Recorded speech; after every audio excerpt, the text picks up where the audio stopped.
Buenas tardes, retomamos la jornada con la sesión anunciada en el programa y que he detallado esta mañana en una diapositiva con 5 comunicaciones presentadas. Bueno, ha habido alguna más, pero bueno, pues finalmente los comunicantes no han podido desplazarse hoy hasta Valencia y bueno, pues se han quedado en el camino. En primer lugar, como ya he comentado esta mañana, tenemos 3 comunicaciones relativas a un tema que abordaremos mañana en la primera de las 2 mesas previstas para la sesión del viernes, relativas a economía colaborativa. Una primera, y por eso, además de por razones también personales de que Ana María, que es compañera nuestra y tiene que irse a clase después, bueno, ella es profesora del Departamento de Derecho Administrativo de esta facultad y, por tanto, pues nos va a ubicar un poco, digamos, en el marco regulatorio o en la falta de marco regulatorio, en fin, o en ese marco regulatorio de geometría variable todavía en estos momentos según comunidades autónomas, en relación con la economía colaborativa, bajo el título Alojamiento colaborativo, intervención pública, cómo conciliar la eficiencia económica con la garantía de los derechos de los vecinos. Pues ya sin más, tiene ya un tiempo razonable para exponer su comunicación. Si les parece, puesto que la temática de estas 3 primeras comunicaciones es la misma, pues dejaremos el turno de debate sin perjuicio de que en el momento en que ya pues se tiene que ausentarse, pues si alguien está muy interesado, pues le dejaremos que haga alguna pregunta, ¿de acuerdo? Muy bien, pues nada, sin más, tiene la palabra. Muchas gracias, Alba. A ver, sí. Pues buenas tardes, yo siento mucho, pero me voy a tener que ir quitando en cuanto acabemos porque tengo clase, los alumnos mandan, aquí no se puede hacer otra cosa. Entonces, si tenéis preguntas, si queréis, lo que puedo hacer es facilitarle el correo o que Salva os facilite mi correo por si queréis hacer alguna pregunta. También tenéis acceso a la comunicación, lo dicho, si necesitas cualquier cosa por email, más que nada porque la clase empieza a las 4:30, así que ya no llego. Bueno, pues el nombre de la comunicación, como ha dicho Salvador, es Alojamiento colaborativo e intervención pública, cómo conciliar la eficiencia económica con la garantía de los derechos de los vecinos. En la misma, de manera muy general, estamos haciendo referencia a lo que es el alojamiento colaborativo. Destacamos la existencia de esta alternativa a las formas tradicionales de alojamiento turístico en el marco de esta economía colaborativa, lo que se ha convertido en realidad en algo incuestionable a día de hoy. Como sabemos, estos nuevos actores del mercado de alojamiento turístico actúan como intermediarios tecnológicos, las cesiones de uso de las nuevas viviendas turísticas, reduciendo los costes de transacción y además ampliando sobremanera estas redes de intercambio. En esta comunicación, de todas las cuestiones posibles a las que se puede hacer referencia, sobre todo hacemos hincapié en esta falta de regulación a día de hoy, digamos, eficaz de este alojamiento colaborativo. No va a dar mucho tiempo a explicar mucho ni en profundidad lo que es la comunicación, pero sí que vamos a hacer referencia a 3 puntos que yo creo que son los que más se deben resaltar en cuanto al alojamiento colaborativo y la situación a día de hoy en nuestro país.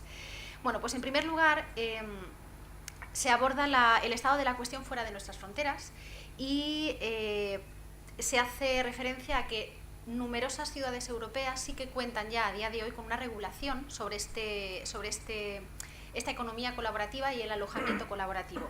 Entonces, muchas de ellas han optado directamente por legalizar esta oferta turística, como es el caso de Londres o como es el caso también de Ámsterdam. En las dos encontramos una regulación que se llama, bueno, le han llamado Airbnb friendly, es decir, que están de acuerdo, están muy contentos de tener este nuevo tipo de modalidad turística, de viviendas turísticas, y se han mostrado completamente a favor de este alojamiento colaborativo. Por otro lado, también tenemos algunas otras ciudades en las que sí que se han puesto ciertas trabas, como por ejemplo París o Berlín, donde sí que se han limitado, sí que se han establecido ciertas trabas, ciertas limitaciones para permitir o favorecer los alquileres de larga duración, porque como sabéis, el hecho de que se puedan alquilar o arrendar las habitaciones o las viviendas completas va en detrimento de los alquileres de larga duración en cualquier ciudad. Es un tema que se está viendo ahora bastante, tanto en Valencia como en Barcelona. Bien, en segundo lugar, recogemos la situación de este alojamiento colaborativo en España y en concreto las cesiones de uso de las viviendas con fines turísticos en nuestras comunidades autónomas. Como sabéis, el turismo, la competencia en materia turística es una materia exclusiva de las comunidades autónomas y podemos decir que de manera general todas las comunidades autónomas cuentan ya con una regulación propia en esta materia y la tendencia general ha sido una normativa bastante similar en esta materia. Bien, en la comunicación lo que hacemos es distinguir que, bueno, entendemos que existen dos modalidades distintas de alojamiento colaborativo y de cesión de uso de estas viviendas. Por un lado se pueden ceder las viviendas de manera completa y por otro lado se pueden ceder por habitaciones. Así que existen estos dos tipos distintos de cesión de uso de viviendas para fines turísticos, bien de manera completa o bien por habitaciones. Pues bien, en este sentido la normativa que existe en nuestro país regulaba, hablo en pasado, en exclusiva el primer tipo, es decir, los alquileres turísticos se regulaban sobre las viviendas completas y era completamente legal en España arrendar una vivienda completa a través de estas plataformas virtuales. Obviamente había que cumplir los requisitos que cada comunidad autónoma establecía ad hoc. Entre otros requisitos, pues a ver, algunos a los que hago referencia, el listado es mucho más amplio en la comunicación, ahora solamente vamos a hacer algún apunte de algunas, y es, primero, que la cesión se haga de manera completa de la vivienda, con lo cual el propietario no puede estar dentro de la vivienda conviviendo con las personas que están arrendándola. En segundo lugar, la publicidad se tiene que hacer a través de lo que se denominan canales de comercialización turística, es decir, agencias de viajes, internet, etc.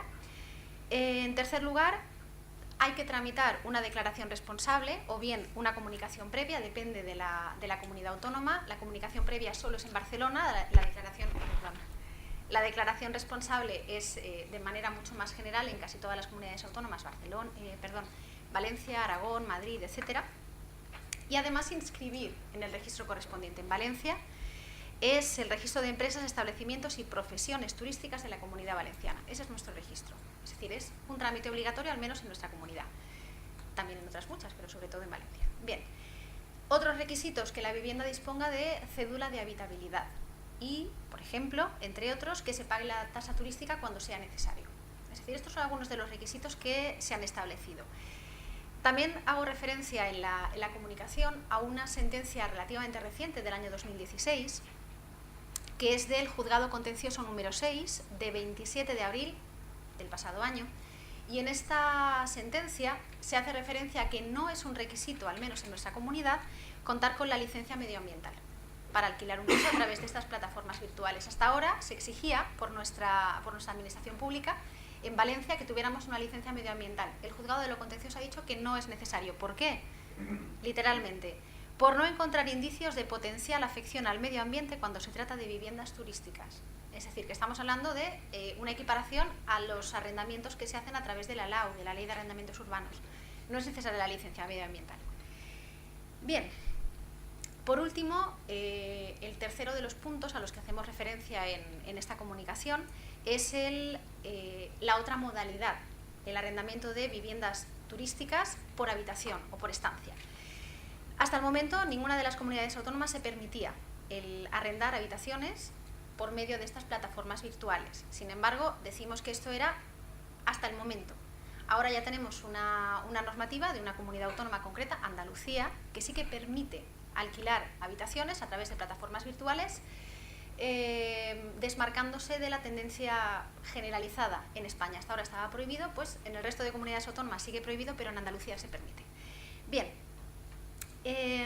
es el decreto 28/2016 de 2 de febrero, de viviendas con fines turísticos, por si queréis tomar nota. Pero bueno, de manera general, todo apunta también a que en breve tendremos normativa en Barcelona, que también está, bueno, llevan diciendo que está a punto de salir desde hace ya un año, y en Valencia sí que es inminente. Tenemos en ciernes la Ley de Turismo, Ocio y Hospitalidad de la Comunidad Valenciana, la tenemos ya a punto de salir, teníamos el anteproyecto, ya ha pasado la información pública, está ahí, y es una verdadera lástima porque después del anteproyecto no aparece nada. Bueno, sí aparece una alusión a la economía colaborativa, pero una simple alusión en un artículo y ya. Es decir, no se regula de ninguna manera ni el alquiler de vivienda completa, ni el alquiler de vivienda por habitación, no se regula nada, con lo cual seguimos sin tener ningún tipo de regulación, salvo que se modifique el anteproyecto, pero ya veremos. Pues bien, en resumen, en mi opinión, necesitamos una regulación sobre esta materia, porque es una materia que está a la orden del día, es una institución importantísima, que sabemos que existe y ha llegado para quedarse efectivamente, y tenemos que adoptar medidas para proteger a las partes débiles de la relación, no solamente al consumidor como pernoctante, como persona que arrienda esa vivienda, sino también, en mi opinión, el entorno de la vivienda. El entorno de la vivienda, los vecinos, las comunidades de vecinos, que son las que sufren este asedio de turistas cada 2 por 3, para poder equilibrar esa convivencia vecinal. Un poco más. No sé si me he extendido demasiado. No, perfecto. Muy bien, muchas gracias. Muy bien.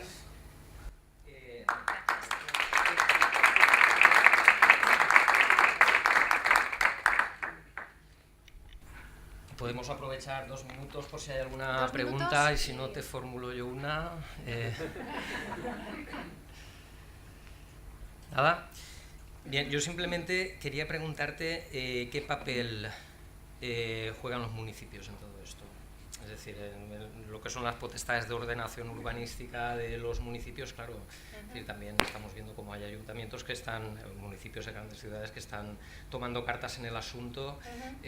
¿Hasta qué punto eso puede generar incluso, evidentemente generar mucha más, es decir, ese solapamiento también entre las competencias en materia de turismo de comunidades autónomas y las competencias de ordenación municipales? En fin, puede ser también, ¿no? un obstáculo, ¿no?, al desarrollo. En cualquier caso va a generar muchas disparidades. Es decir, más o menos cómo está. ¿Nos puedes contar así brevemente cómo está? Muy brevemente. Sí.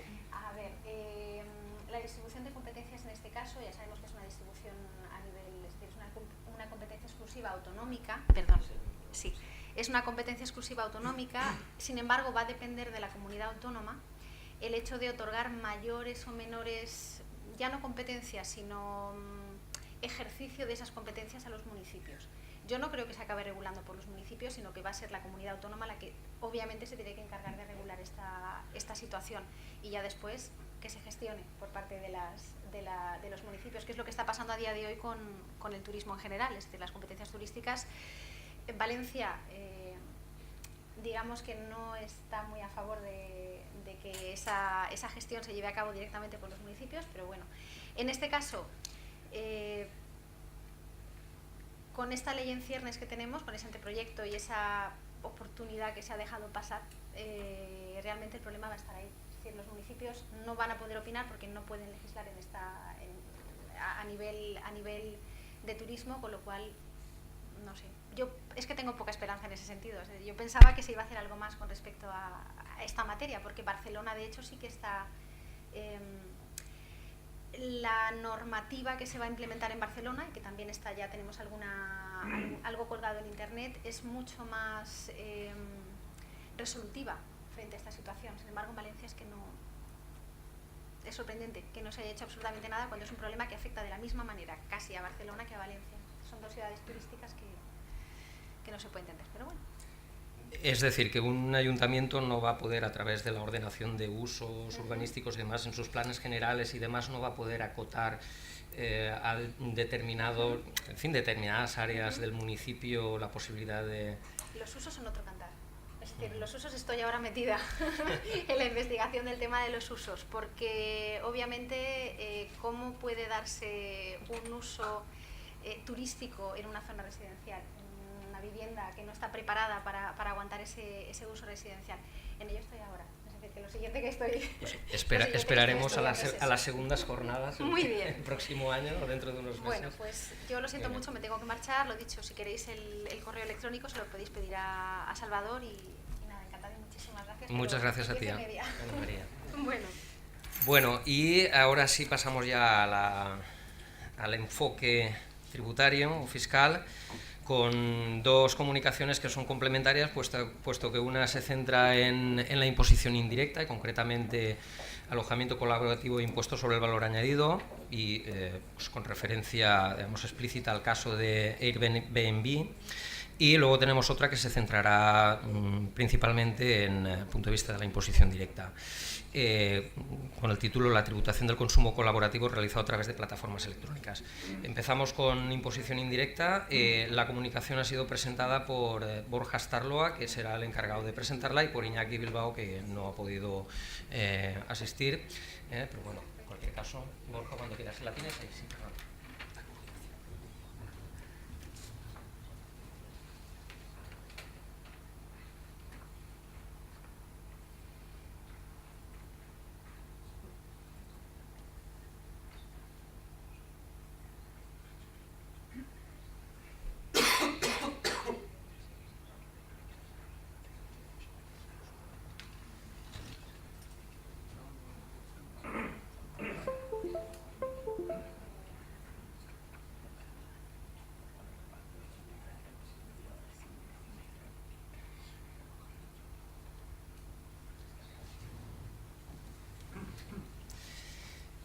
Cuando quieras.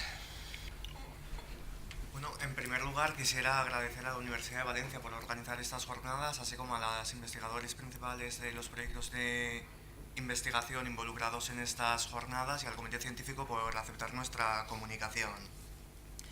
En concreto, la presente comunicación versa sobre el IVA y Airbnb, haciendo una comparación entre la realidad actual y posibles cuestiones que nos han suscitado controversias.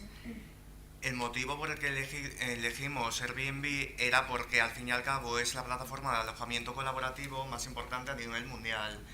Entonces, me voy a centrar solamente en el IVA que se genera entre los hechos imponibles producidos con la plataforma digital, dejando por tanto al margen el IVA que se puede generar por el arrendamiento de la vivienda.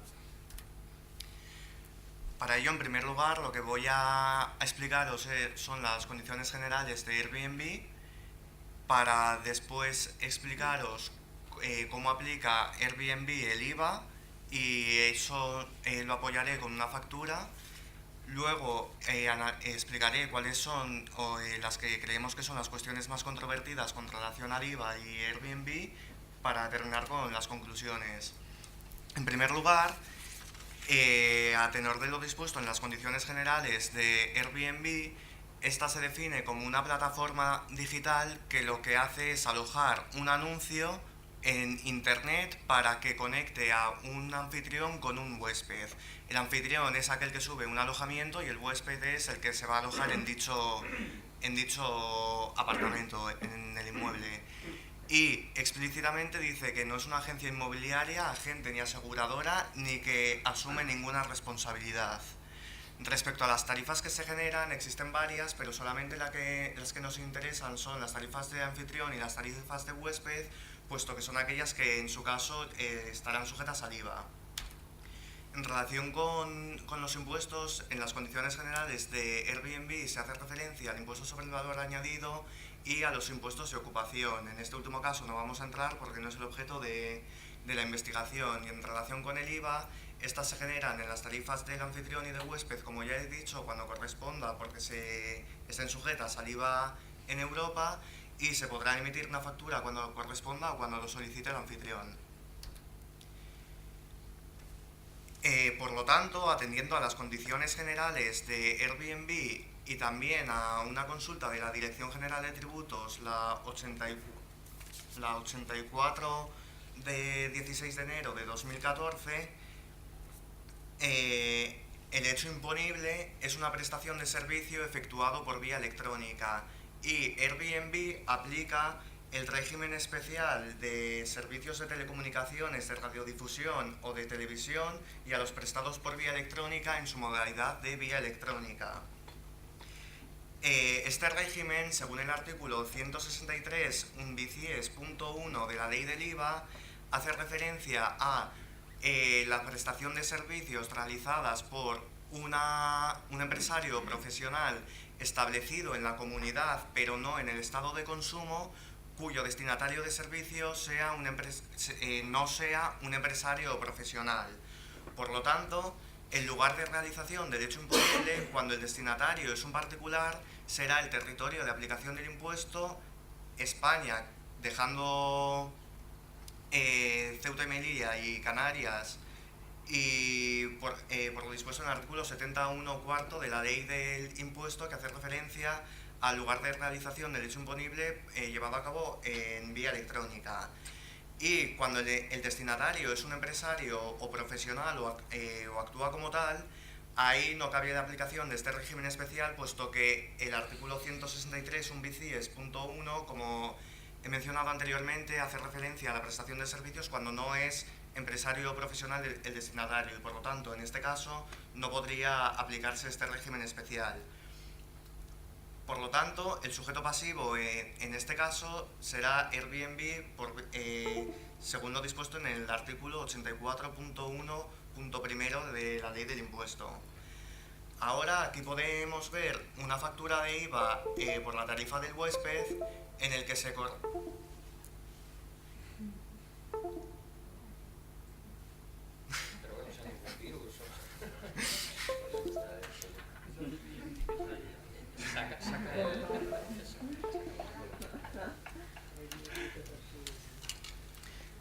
En esta factura, para corroborar lo que decía, por lo dispuesto en las condiciones generales de Airbnb y la consulta de 84 de 2014, podemos ver cómo el identificador de IVA es un identificador irlandés, por lo tanto es Airbnb Payments, es Airbnb quien es el sujeto pasivo y presta el servicio.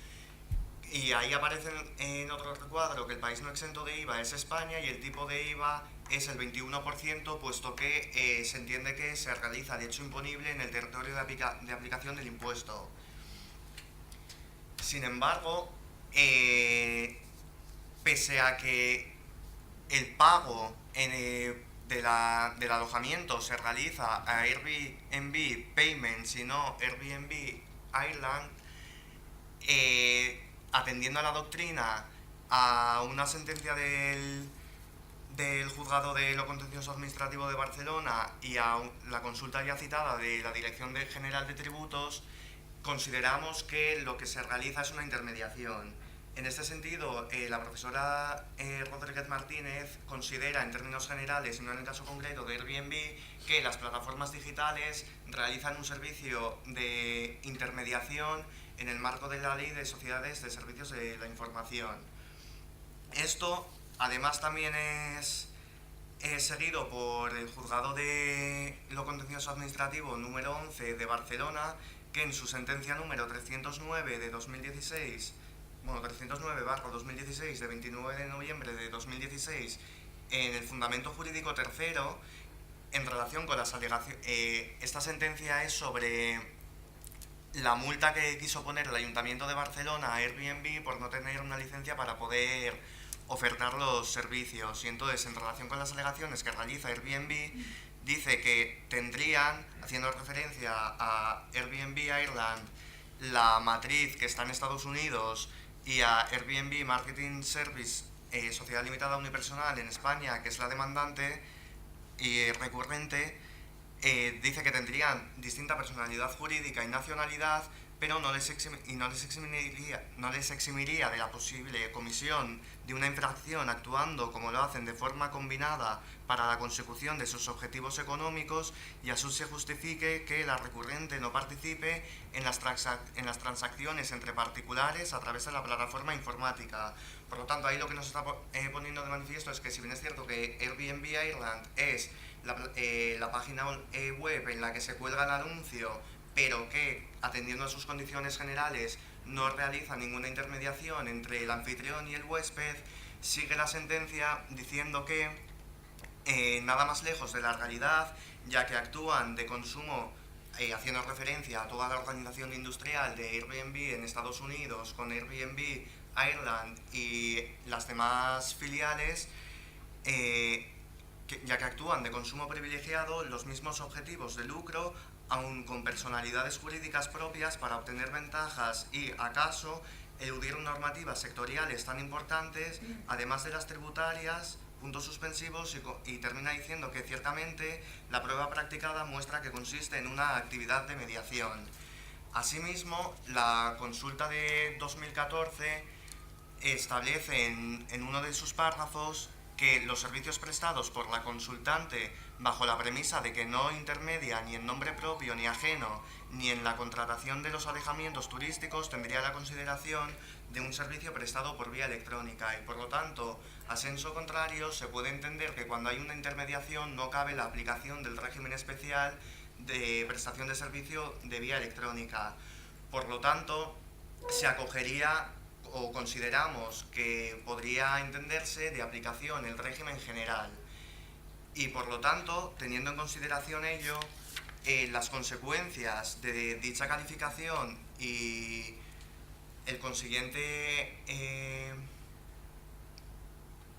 empleo del régimen general, se podría deducir que el hecho imponible es una prestación del servicio de intermediación que el lugar de realización, en caso de que el destinatario sea un particular, será el territorio de aplicación del impuesto por lo dispuesto en el artículo 71 sexto de la ley del IVA y en caso de que el destinatario sea un profesional o empresario a efectos del IVA, también se entendería realizado en el territorio de aplicación del impuesto por el artículo 69.1 primero de la ley del impuesto.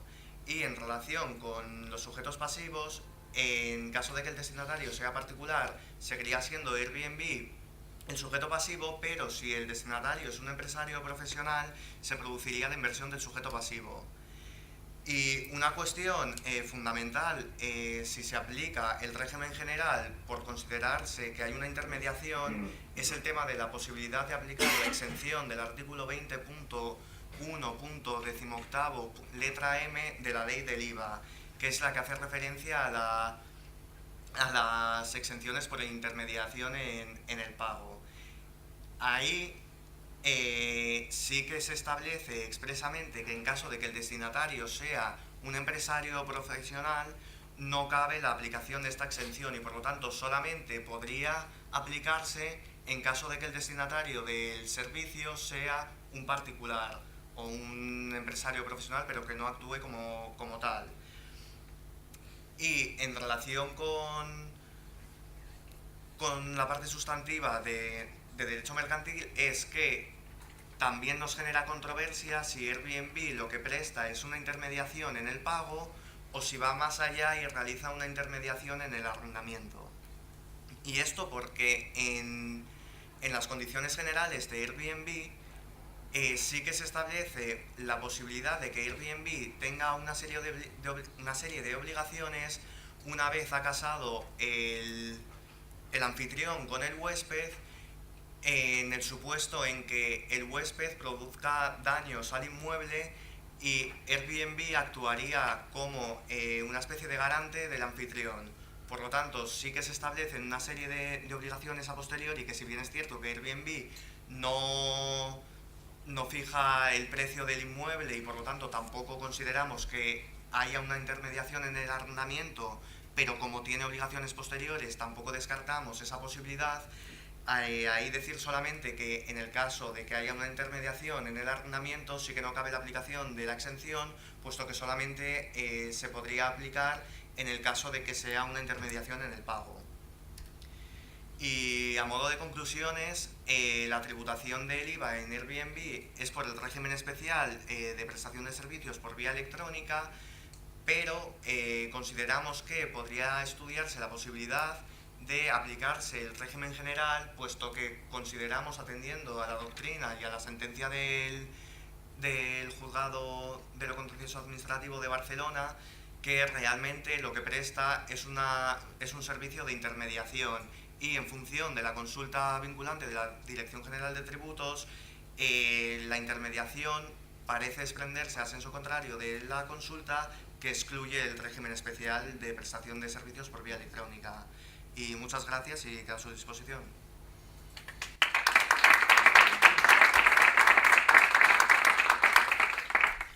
Bueno, seguro que alguna o alguno de mis compañeros está ansioso por preguntarle a Borja por algunas de las cuestiones que ha suscitado, que todavía están sujetas, como señala la controversia, pero, como decía antes, vamos a dar paso antes de eso a la segunda de las comunicaciones que abordan el... lo necesitas así. La segunda de las comunicaciones, como decía, que se centrará después de una breve panorámica más general en algunas cuestiones que se suscitan desde el punto de vista de la imposición directa y en relación no con la plataforma en sí, sino con los usuarios, ¿no? Sí, en general es una panorámica. Cuéntanos cuando quieras. Bueno, la presentación en este caso pues corre a cargo de su autor, evidentemente, que es Carlos Corretxer, que es compañero nuestro aquí en el Departamento de Derecho Financiero y Tributario, y sin más pues tiene la palabra.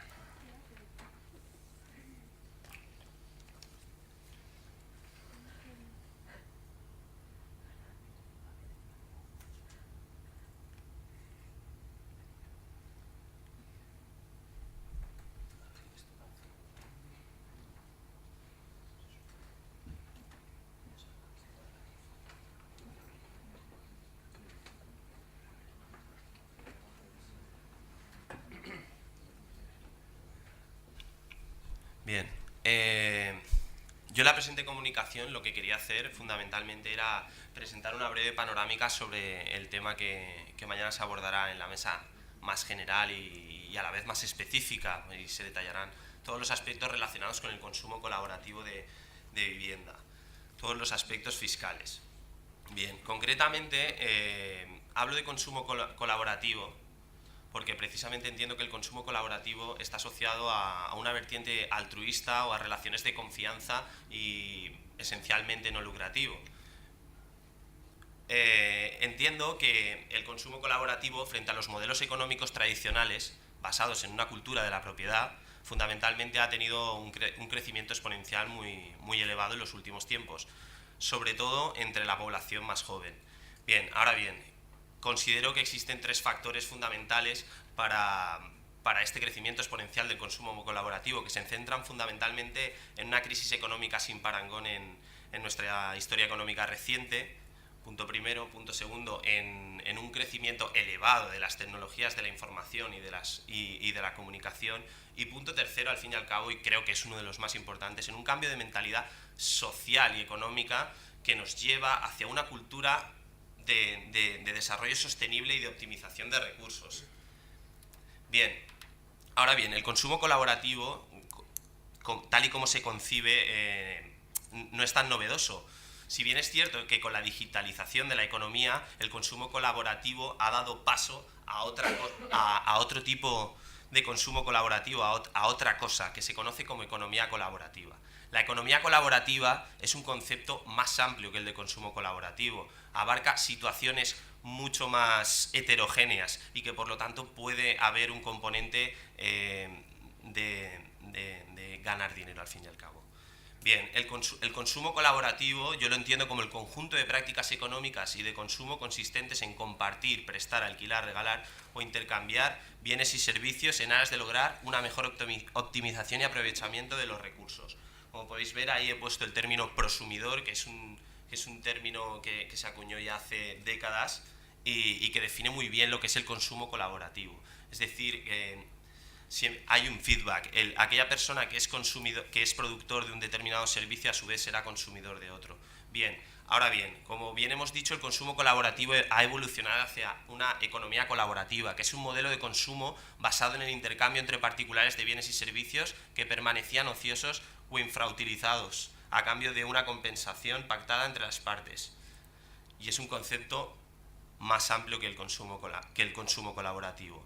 Como ha dicho la Comisión Nacional de Mercados la Comisión Nacional de Defensa de Defensa de la Competencia ha dicho fundamentalmente que el término economía colaborativa es el que engloba muchos tipos de economía relacionada con el consumo colaborativo, como puede ser la economía de plataforma. Bien, centrado el objeto de exposición, ahora pasaría a hablar sobre la fiscalidad del consumo colaborativo de vivienda. Bien, el consumo colaborativo de vivienda yo entiendo que se basa en relaciones multilaterales entre... Es que, a ver, quiero quitar la pantalla.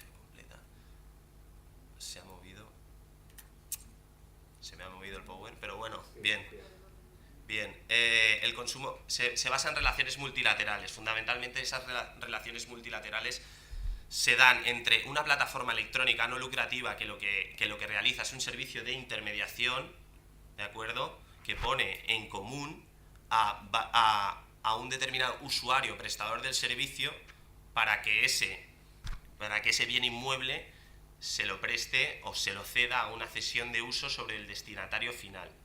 ¿Correcto? Bien, ahora bien, respecto a la fiscalidad de la plataforma electrónica no lucrativa, ahora hablaremos fundamentalmente de cómo es la fiscalidad de la plataforma electrónica no lucrativa. En su tributación directa, fundamentalmente las plataformas electrónicas suelen ser titularidad de personas jurídicas y por lo tanto ello determina su sujeción al impuesto sobre sociedades y por lo tanto tendrán que tributar así. Ahora bien, al ser entidades no lucrativas, su tributación deberá realizarse conforme al régimen de entidades parcialmente exentas, que se encuentra regulado artículos 109 a 111 de la Ley del Impuesto sobre Sociedades, o para que, cuando se dé el caso, al régimen fiscal especial de la Ley 49/2002. ¿De acuerdo? Respecto a los dos regímenes, es muy importante decir que se encuentran totalmente influenciados por la existencia de actividades económicas. Es decir, en el artículo 5.1 de la Ley del Impuesto sobre Sociedades y en el artículo 3.3 de la Ley 49/2002 se definen actividades y explotaciones económicas de un modo muy amplio. Supone la ordenación por cuenta propia de los medios de producción y de los recursos humanos o de uno de ambos con la finalidad de intervenir en la producción o distribución de bienes o servicios. Por lo tanto, entendemos que tanto el servicio prestado como el diseño y el desarrollo de la propia plataforma podrían encajar con tal definición.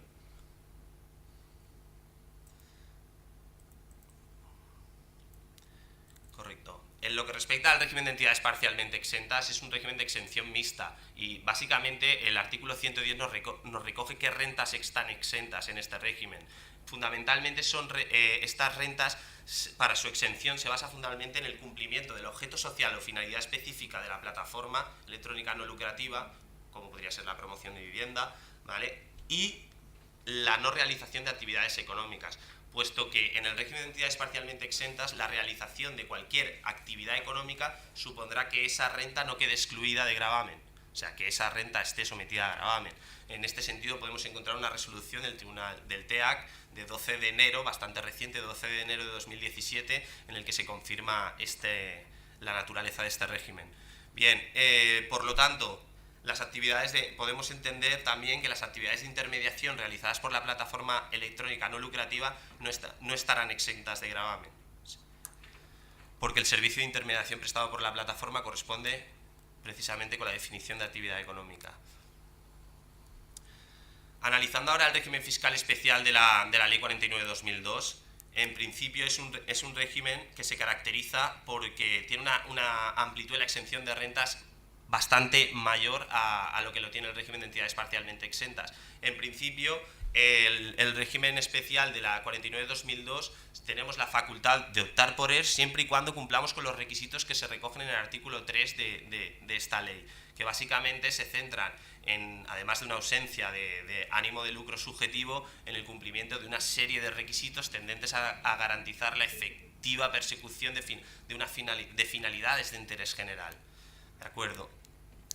Bien, al margen de tener una exención de rentas más amplia que el régimen de entidades parcialmente exentas, artículo 6 de la ley, el artículo 7 de la ley nos dice que determinadas explotaciones económicas están exentas. Aquí reside para mí una de las principales diferencias entre ambos regímenes. Mientras que en el régimen de entidades parcialmente exentas las actividades económicas siempre estarán sometidas a gravamen, en el régimen especial de la 49/2002 aquí sí que existen un determinado número clausus de actividades económicas, de explotaciones económicas que pueden resultar exentas. Ahora bien, examinando todos los apartados por los cuales se enumeran las explotaciones económicas exentas en relación con el consumo colaborativo de vivienda, no he encontrado ninguno que se adecuara expresamente y encajara correctamente con él. Por lo tanto, entiendo que el consumo colaborativo de vivienda encajaría más bien una explotación económica exenta como una explotación económica de escasa relevancia, siempre y cuando cumpliera con el requisito de no superar un importe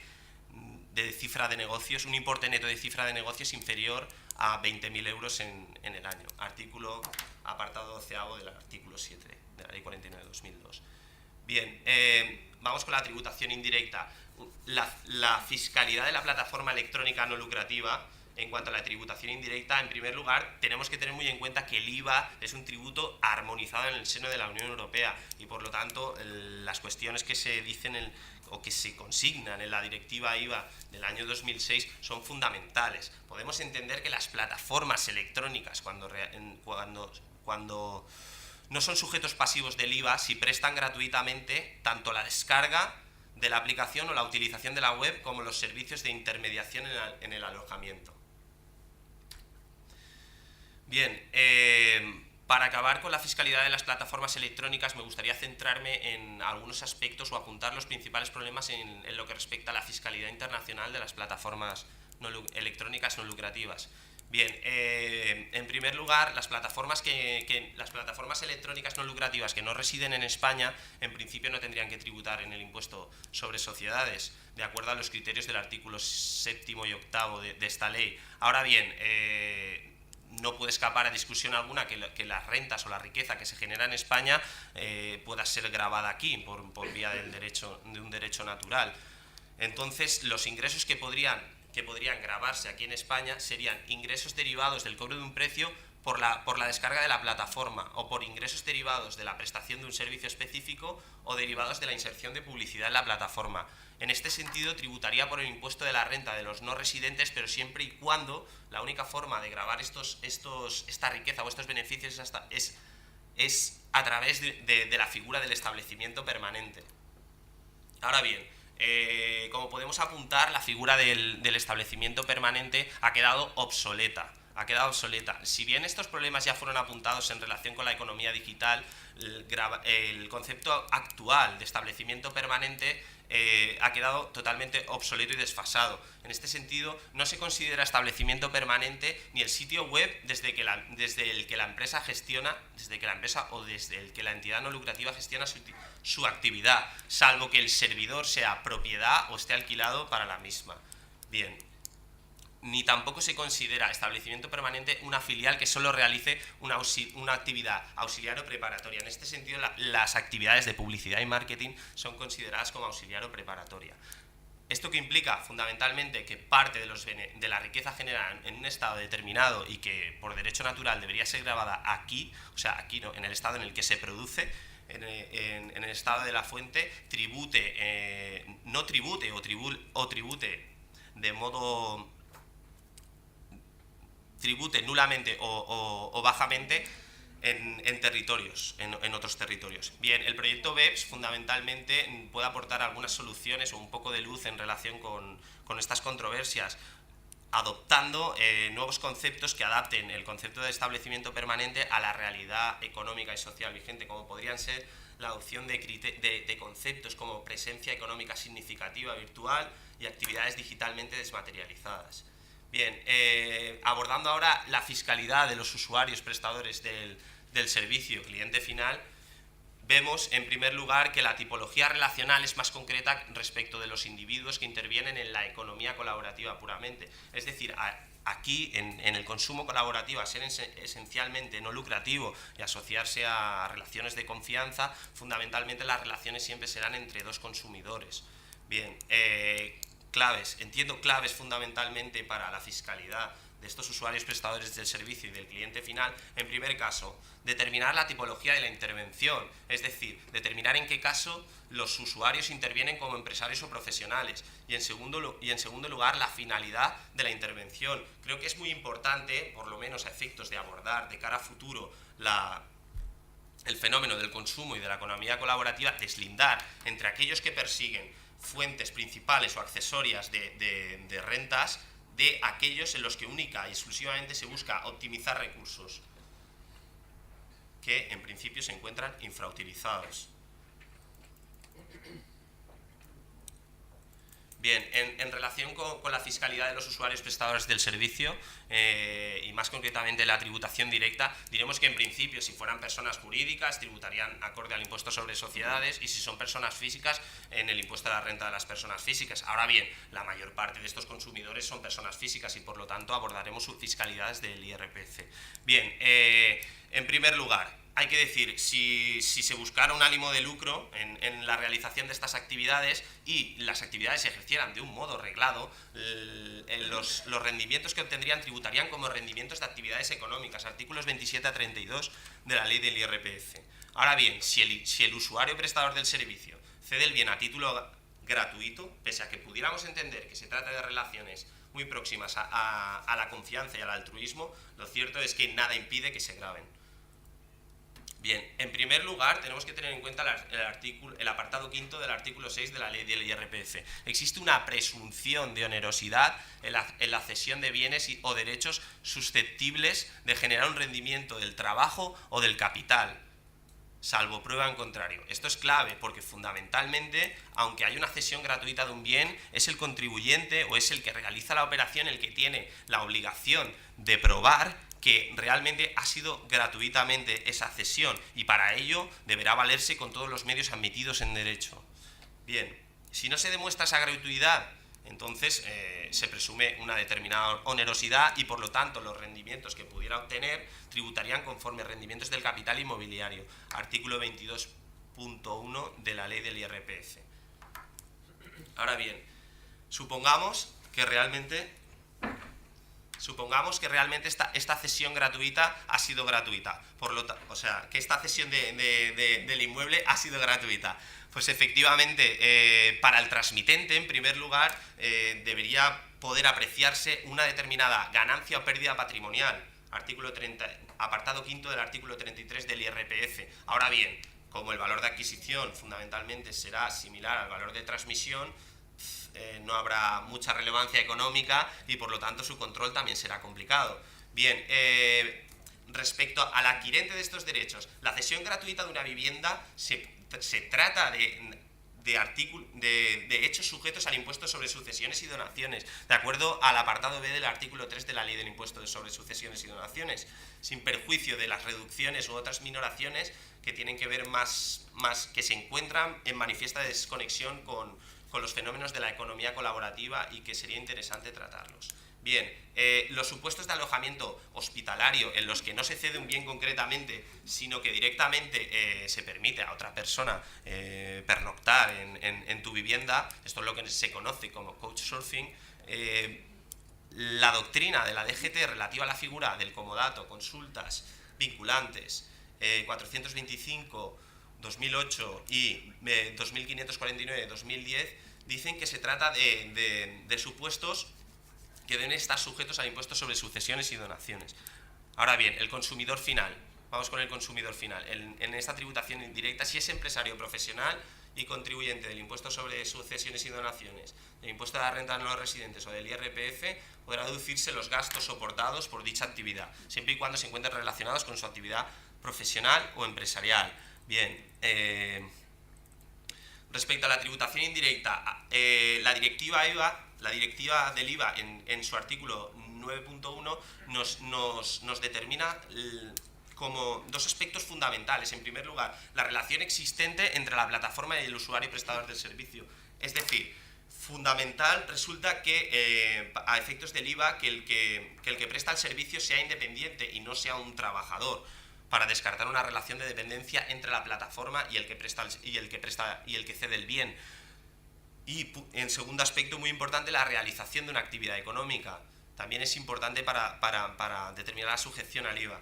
Bien, respecto al concepto de actividad económica, se define en el apartado segundo del artículo 9.1 de la ley del IVA y alcanza todas las actividades de fabricación, comercio, prestación de servicios, incluidas las actividades extractivas, agrícolas y el ejercicio de profesiones liberales o asimiladas. En particular, será considerada actividad económica la explotación de un bien corporal o incorporal con el fin de obtener ingresos continuados en el tiempo. Como vemos, una amplia definición que puede recoger supuestos muy variados.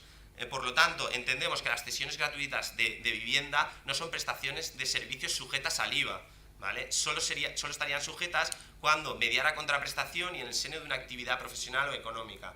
Bien, como conclusiones, porque ya me estoy excediendo, básicamente apuntaré las siguientes. En primer lugar, como hemos podido ver, las actividades o las operaciones llevadas a cabo en el consumo colaborativo de vivienda, aunque se asocien a un altruismo, a relaciones de confianza, de un análisis tributario, vemos que se encuentran sometidas a gravamen. Bien, punto primero. Punto segundo, entiendo que el reto de la fiscalidad sobre el fenómeno del consumo colaborativo de vivienda consiste en identificar los hechos indicativos de capacidad económica acorde al principio de igualdad en la contribución. Y es fundamental esto a efectos de observar, y yo entiendo que sí, que las categorías jurídicas preexistentes son suficientes para colmar las exigencias del fenómeno colaborativo.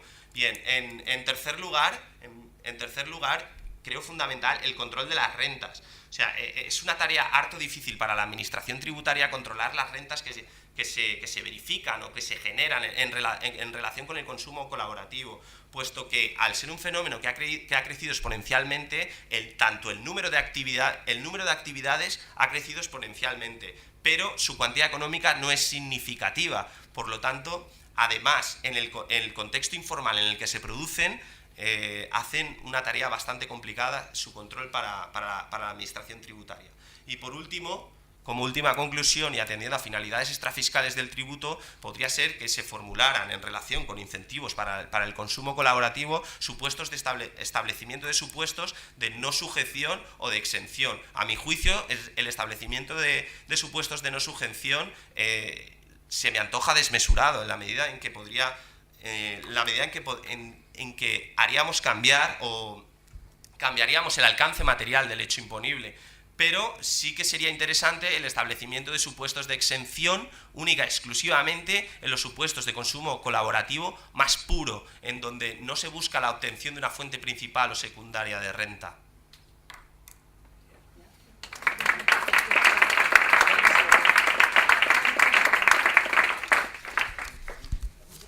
Bueno, se le podrá acusar de cualquier cosa, pero no de no ser apasionado cuando expone.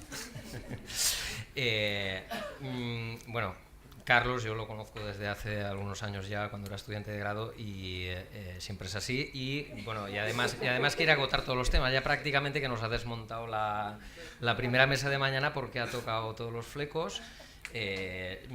Supongo que también pues habrá suscitado alguna duda o algún punto de discrepancia en alguna de sus afirmaciones, que pueden ser también controvertidas como las de... Así que abrimos ya un turno de intervenciones desde el público. Así que tiene la palabra en primer lugar Pilar Bonet. Yo no sé, gracias. Vale, yo no sé si empezar o dejar esto para mañana, porque realmente, como tú dices, aquí hay mucho que debatir y mañana quizás con la información que se nos dé podríamos tener otras perspectivas. Sin embargo, no me gustaría dejar pasar un par de comentarios que, por empezar por Carlos, la relación, para mí, desde mi punto de vista, o desde hasta donde yo tengo estudiado el tema, la relación entre la plataforma y el propietario de la vivienda, si ponemos el caso de cesión mediante precio, puede ser que la propia plataforma sí esté prestando un servicio inmobiliario en la medida en que esté definiendo las condiciones de prestación del servicio. Segundo, y en ese sentido la dependencia es matizable y de hecho hay jurisprudencia y hay doctrina administrativa al respecto. Segundo, el tema de la calificación del servicio y bueno, al final habría que hacer un poco un esfuerzo de estructurar las preguntas desde mi parte, que no he hecho. Y es, ¿tenemos una exención del servicio de intermediación prestado por la plataforma? Yo no lo veo en absoluto, porque el 18.1M de la ley de IVA, o sea, el 21.18M, está pensando en destinatario que no es empresario profesional y en mediación en los servicios o en las operaciones que se han definido con anterioridad en el propio artículo 18. La gestión de cobro aparece en el 21.18a, pero va referida única y exclusivamente a los depósitos, y hablamos de depósitos bancarios o de entidades financieras, y no de otro tipo de cobros de dinero. Por lo tanto, para mí no entra, a pesar de que en el ámbito comunitario se haya dicho que puede estar exento y demás. Yo no la veo de ninguna manera la exención por ahí. Y segundo, tampoco la veo en la medida en que, si tenemos en cuenta que el artículo 5º de la ley de IVA califica de empresario profesional a quien pone o tiene intención de obtener ingresos continuados a lo largo del tiempo por la cesión de bienes y demás, quien pone su inmueble en la plataforma, es decir, quien publica esa cesión de uso, está pretendiendo obtener ingresos de modo continuado. Por lo tanto, para mí hay que calificarlo de empresario profesional. Otra cosa es que el servicio que presta, en la medida en que se considera alojamiento para viviendas, esté exento por el 21-22. Pero, y tengo más, tengo lugar de realización. Si hablamos de prestación de servicios inmobiliarios, nos tenemos que ir al 71, al 70 primero. Entonces, están prestados aquí a pesar de que la plataforma esté alojada en cualquier otro país, comunitario o fuera de la comunidad. Estoy completamente de acuerdo en que no cabe el régimen especial de prestación de servicios por vía electrónica, si lo consideramos. Pero bueno, es que hay un montón que hablar, así que no quiero tampoco acaparar más. Venga, gracias. Yo les doy la palabra a ellos por si quieren contestar, pero que efectivamente mañana tendremos oportunidad de hablar más largo y tendido, puesto que habrá también una ponencia, ¿no?, dentro de la mesa sobre imposición indirecta en el alojamiento turístico a través de plataformas electrónicas. Pero yo quería decir algo fundamentalmente respecto a la primera pregunta que lanzaba Pilar, que decía que muchas veces el servicio es prestado el servicio de alojamiento es prestado por la propia plataforma, y lo que se pretende, esto también ha ocurrido mucho en el transporte colaborativo, y lo que se pretende es enmascarar una relación de dependencia y que por lo tanto tendría una influencia brutal sobre el IVA, y que por lo tanto yo entiendo que es clave determinar si se está realizando una actividad económica y si la actividad económica es en régimen de dependencia o no. Aquí el derecho laboral juega un papel muy importante a los efectos de determinar esto, porque la directiva del IVA en su artículo 9.1 lo contempla tanto la independencia como el concepto de actividad económica. Gracias. En relación con el tema de la exención, actualmente no opera la exención porque se aplica el régimen especial, pero en caso de que se aplicase el régimen general, el comité IVA sí que dijo que, si bien es cierto que las exenciones han de interpretarse restrictivamente, nada en el articulado en el artículo 20 y en concreto 1.18 letra M no hace únicamente referencia a las entidades financieras, y por lo tanto sí que entiende que puedan ser extensibles a terceros usuarios que no sean entidades de crédito. Si bien es cierto también que las directrices del comité de IVA no son vinculantes, pero sí que es una autoridad, desde luego más que yo. Entonces, también creo que se tenga que tener en consideración. Y respecto a lo del artículo 5, una cosa es el IVA que se genera por la utilización de la plataforma digital, y cuestión distinta será entre el arrendamiento en sí mismo, entre el negocio subyacente y por lo tanto sí que entiendo que en la relación que nace entre la plataforma con ya sea el anfitrión o el usuario, ahí el destinatario no tiene necesariamente por qué ser un empresario profesional, si bien es cierto que luego con la relación que tenga el anfitrión con el huésped, ahí sí que actuará, pero en la relación con la plataforma entiendo yo que no. O sea, los servicios son distintos. Una cosa es el servicio por el uso de la plataforma y otra será por el arrendamiento. Sí, no, sí, era porque yo considero que en algunos casos sí que está prestando el servicio de arrendamiento la propia plataforma, como decía Carlos hace un momento. Sí, es posible que eso pase, y de hecho lo que creo que es una tarea bastante complicada intentar coger esa pillería que podría ser por parte de las plataformas electrónicas de disfrazar la realidad. Las cosas son como son y no como queremos que no como ellas quieren que sean. Bueno, buen seguro que mañana tendremos... Yo simplemente quería preguntarle a Borja, y hablo desde... Igual digo una puta, porque el IVA es un impuesto que no me acaba de gustar mucho, pero bueno, en fin, es muy farragoso. Pero cuando él habla de que la calificación sería una si se aplica el régimen especial o en cambio se aplica el régimen general, yo creo que esto no es correcto. El régimen especial no influye en la calificación de la operación, sino que está establecido únicamente para los operadores de servicios electrónicos, de telecomunicaciones y demás, cuando se aplican los criterios del artículo 70, de los artículos 69 y 70, y el destinatario final es un consumidor. Pero la aplicación del régimen especial es opcional y por tanto no afecta ni a la calificación ni a la posibilidad de aplicar exención, etcétera. Luego, entiendo que esa no es la cuestión. La cuestión es califiquemos primero la operación. Si es una operación donde efectivamente hay mediación en el arrendamiento de bienes inmuebles, por tanto se aplica un criterio de localización, o si estamos hablando simplemente de un servicio prestado por vía electrónica, o si se trata efectivamente de una mera mediación en el pago, y entonces nos planteamos si es posible. Yo estoy con Pilar en que no es posible aplicar la exención, pero bueno, es una cuestión evidentemente sujeta a controversia. Insisto en que tampoco estoy pidiendo que me aclare la cuestión, pero creo que ahí hay un poco de confusión. Mañana seguramente tendremos ocasión de debatir más sobre el tema. Bueno, lo he puesto en un aprieto. Yo tengo una duda. Sí. El fiscal no sé absolutamente nada. Si todo lo que habéis contado, si en vez de ser una plataforma fuera una API, ¿cómo tributaría?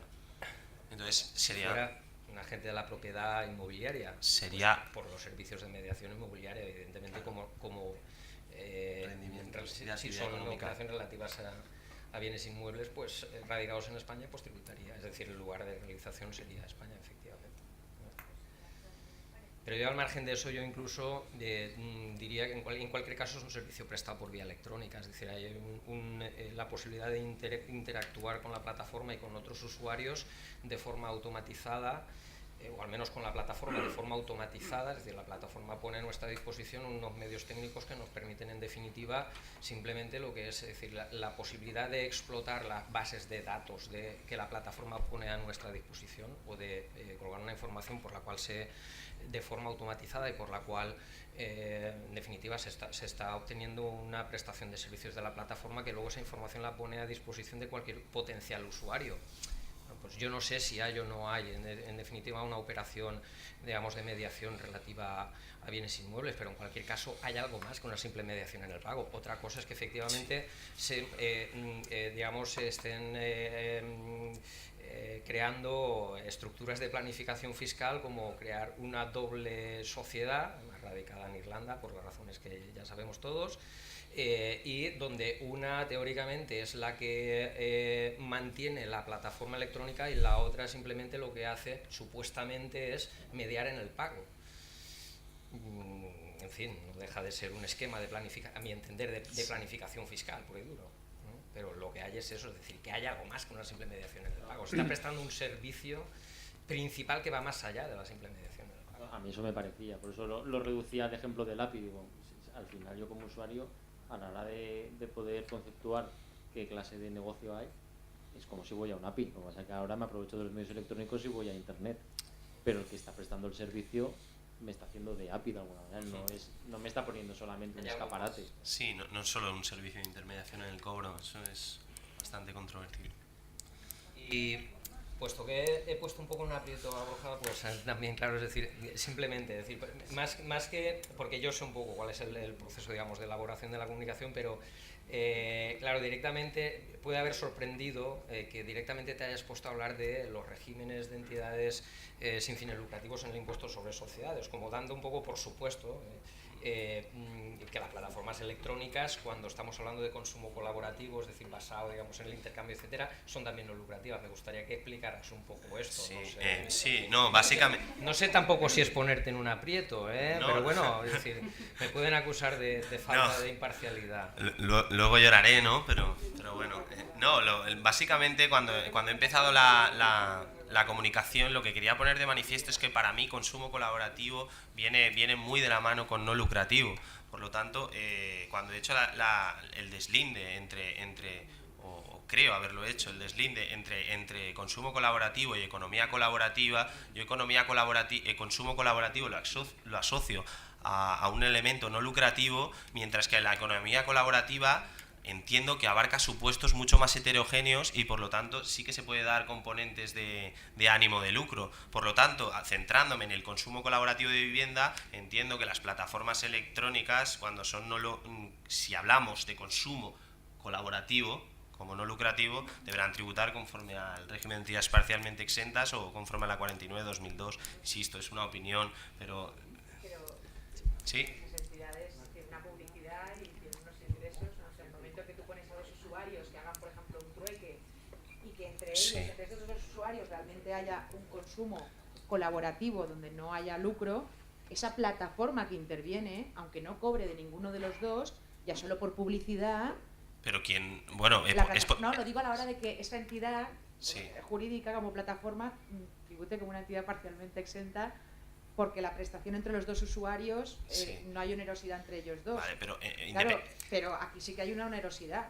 Claro, es posible que claro, si recibe publicidad, evidentemente esa renta en principio entiendo que no estaría exenta y por lo tanto debería incluirse en la base imponible. Pero me estaba refiriendo más bien al servicio de intermediación que lo presta de una forma altruista. Más que nada en eso, pero lo de la publicidad... Sí, pero aquí hablábamos de la tributación por el impuesto de sociedades, ¿no? No he intentado ponerlo en aprieto para que luego tú... No, es que yo se lo iba a preguntar, pero ya que lo has lanzado tú... Hurgarse en la herida, pero te voy a poner yo en el aprieto. Carlos está refiriendo a inexistencia de ánimo de lucro en sentido subjetivo, es decir, pongamos por caso una plataforma que fuera titularidad de una asociación, puede tener ánimo de lucro objetivo y obtener rentas de explotaciones económicas que en el régimen de edades parcialmente exentas no estarán exentas, pero perfectamente puede darse. Otra cosa es que eso en la práctica, es decir, mañana...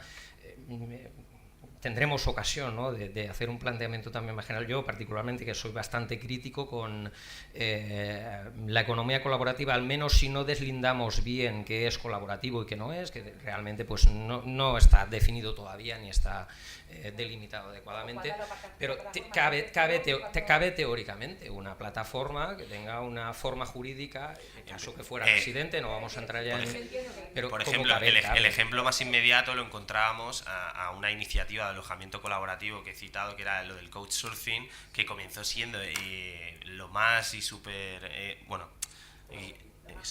el máximo exponente del consumo colaborativo, donde la plataforma era esencialmente no lucrativa, pero finalmente eso perdió viabilidad y por lo tanto, pero si atendemos al modelo que estaba hablando, era fundamentalmente sobre ese tipo de modelos. Para mí la diferencia está, es decir, cuando esa plataforma es un tercero que monta eso, que es no lucrativo, el momento que yo soy ajeno a esos dos usuarios, ya va a venir el lucro aunque sea por publicidad.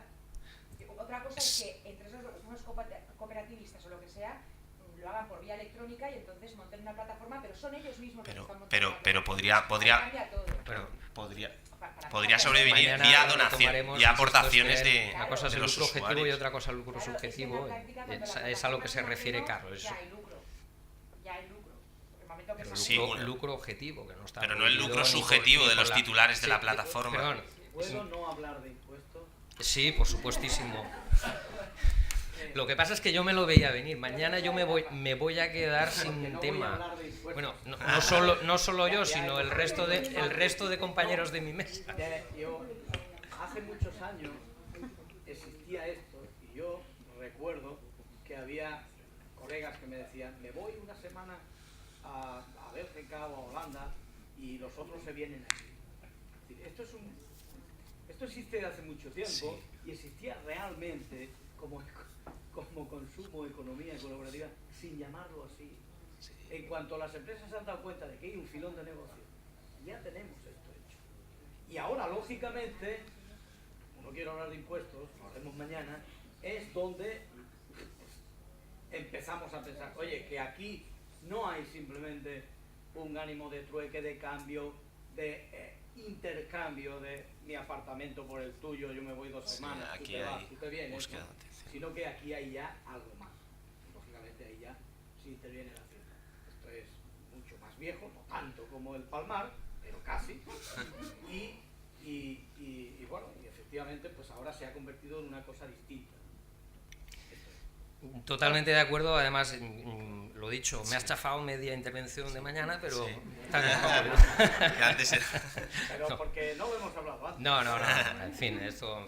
Sabes que en estos ambientes el diálogo tiene que ser total y el debate tiene que ser totalmente libre. No, sí. Pero sí, efectivamente, yo comparto ese punto de vista, es decir, de que cuando se habla así genéricamente de economía colaborativa, pues hay colaboración o no la, ya veremos, ¿no? Mañana apuntaremos en estos temas y ya, bueno, pues si les parece, pues vamos a pasar a la segunda tanda de comunicaciones con 2 que nos quedan. Vamos bien de tiempo. La verdad es que una de las 2 que nos quedan pues también encajaría, ¿no? en los aspectos, digamos, alguno de los aspectos de la economía colaborativa, ¿no? La de María del Mar Sotomoya, que es profesora de Derecho Financiero y Tributario en la Universidad de Málaga, sobre aspectos fiscales de la financiación participativa en el ámbito de la vivienda, donde, bueno, pues nos va a hablar de aspectos fiscales en definitiva, pues de crowdfunding, ¿no?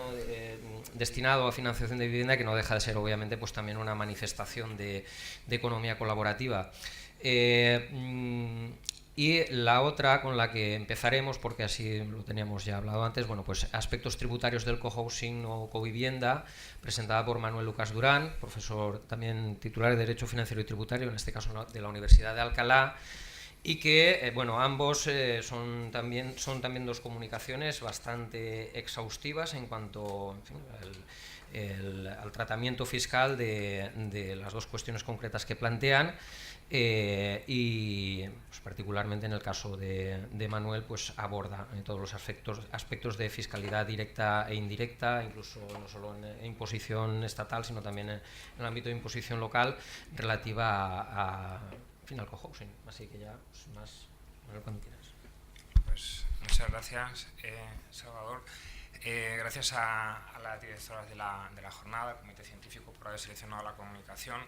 Aunque después de que Juan Hinojos ha dicho que de aspectos tributarios solamente hablan los jóvenes, yo ya no sé qué decir, porque tan joven no me creo.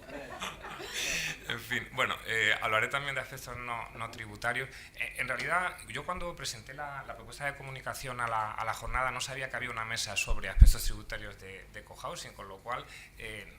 no sé qué puedo decir. Bueno, haré una serie de o arrojaré una serie de ideas que posiblemente, bueno, se repitan mañana o se pongan o se desarrollen en mayor medida mañana. Entonces, bueno, en la exposición de 10 minutos o 15 que me dijeron que preparara, esquematizado en una serie de puntos. En primer lugar, iba a hablar sobre la idea de cohousing o covivienda, que yo la verdad es que hasta que vi la publicidad de esta jornada no conocía lo que era el cohousing, empecé a investigar. Y luego 3 aspectos en cuanto a la fiscalidad estatal, autonómica y local del cohousing o covivienda, y una última diapositiva que pretende recapitular o resumir los distintos aspectos que se comentan en la comunicación. En relación con la idea de cohousing, por lo que he estado leyendo, se trata de, o se pueden extraer una serie de puntos o de aspectos esenciales del cohousing, ¿no?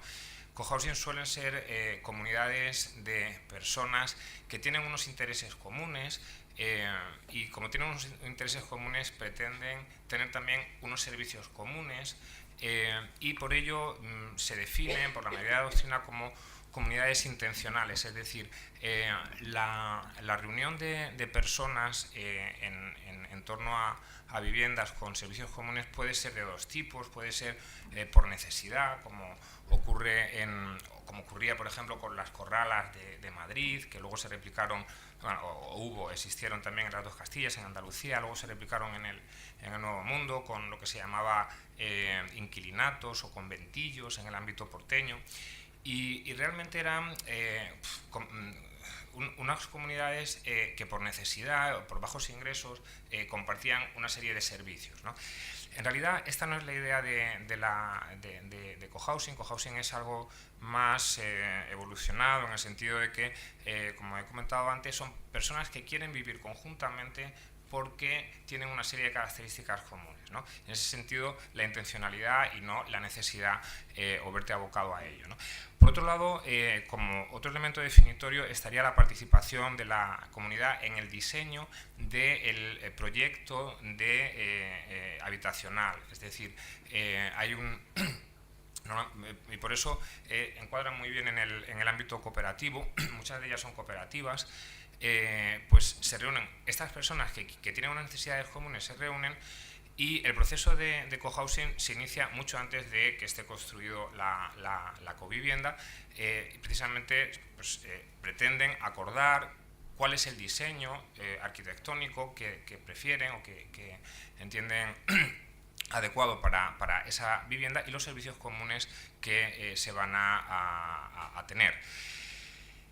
Ello conlleva que es muy importante yo he llamado comunidades de cohousing, ahora diré por qué, porque es un término que puede albergar muchas formas jurídicas distintas, ¿no? Entonces, estas comunidades de cohousing suelen tener áreas comunes que son, según se definen en la mayoría de los autores, parte, suplemento o extensión de la vivienda, y sobre todo también está muy relacionado con un modelo ambiental, ecológico, sostenible, ¿no? Por ello muchas están en entornos, no diría yo urbanos, que también podría ser en propiedad horizontal, pero sí hay muchos proyectos de cohousing que se encuentran en las afueras de las ciudades, en ámbitos más cercanos al ámbito rural, o por lo menos rodeados de naturaleza.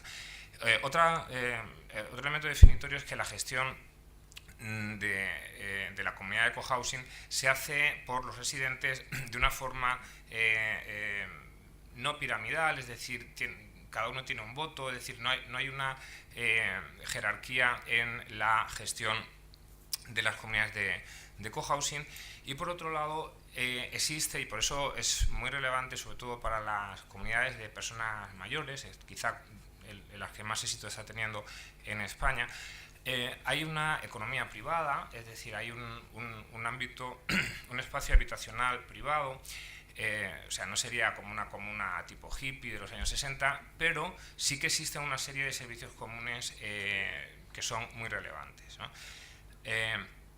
Como referencia histórica, y por no hablar todavía de derecho tributario, voy a marcar que, bueno, sin perjuicio de que efectivamente siempre ha existido históricamente, pues prácticamente desde la Edad Media, están los conventos, pero también había beaterías, por ejemplo, en Flandes, que eran unas mujeres solteras, viudas, que se reunían, no tenían voto religioso, pero se reunían en una especie de comunidades y, bueno, pues se dedicaban pues a prestar servicios, etcétera, etcétera, pero tenían esa idea, tenían unos patios comunes, etcétera.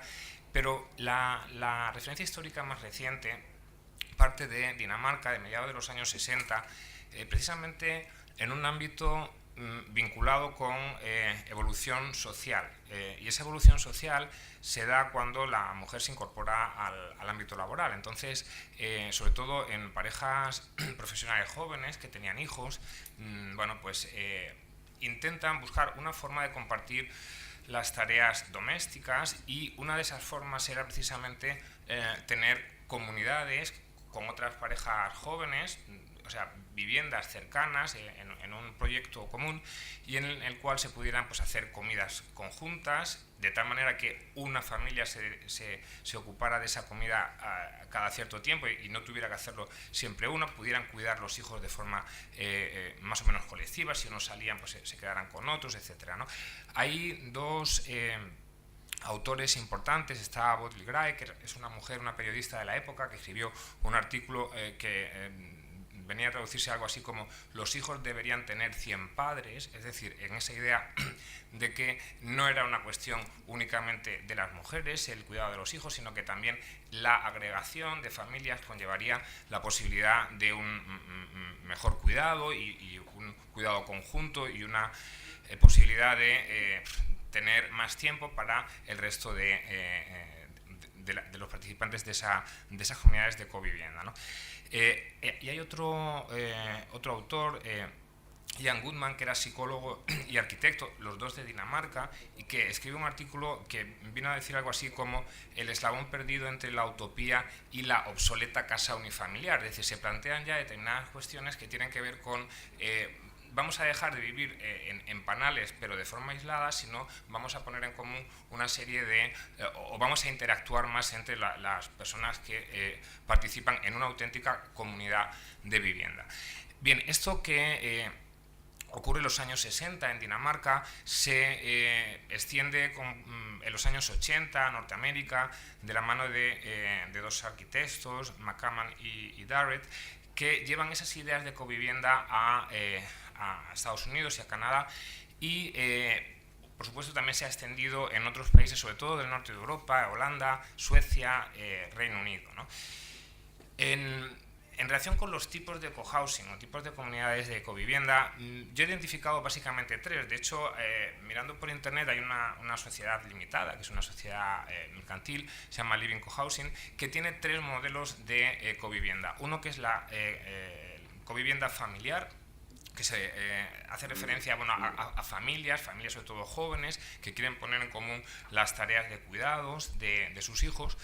Por otro lado, y una propia filosofía de vida de convivencia. Por otro lado, las coviviendas salud, que tienen que ver con personas con ciertas enfermedades o con discapacidad, por ejemplo, enfermedades con Alzheimer, como el Alzheimer, y que alojarían no solamente a personas con esta enfermedad, sino también a sus familiares, ¿no? Y precisamente esa forma de convivir pues hace sobrellevar mejor pues ese tipo de problemas de salud que tienen esas familias. Y por otro lado, que yo creo que es la que más desarrollo está teniendo, estarían las comunidades de cohousing senior o senior cohousing o jubilares, que se llaman también, que serían comunidades de personas mayores que una vez jubiladas pues quieren vivir conjuntamente, incluso personas que se conocen ya o que tienen intereses y afinidades comunes, y que también tienen una serie de necesidades comunes, por ejemplo pueden ser de salud, etcétera, etcétera, ¿no? o propiamente de formación o de ocio.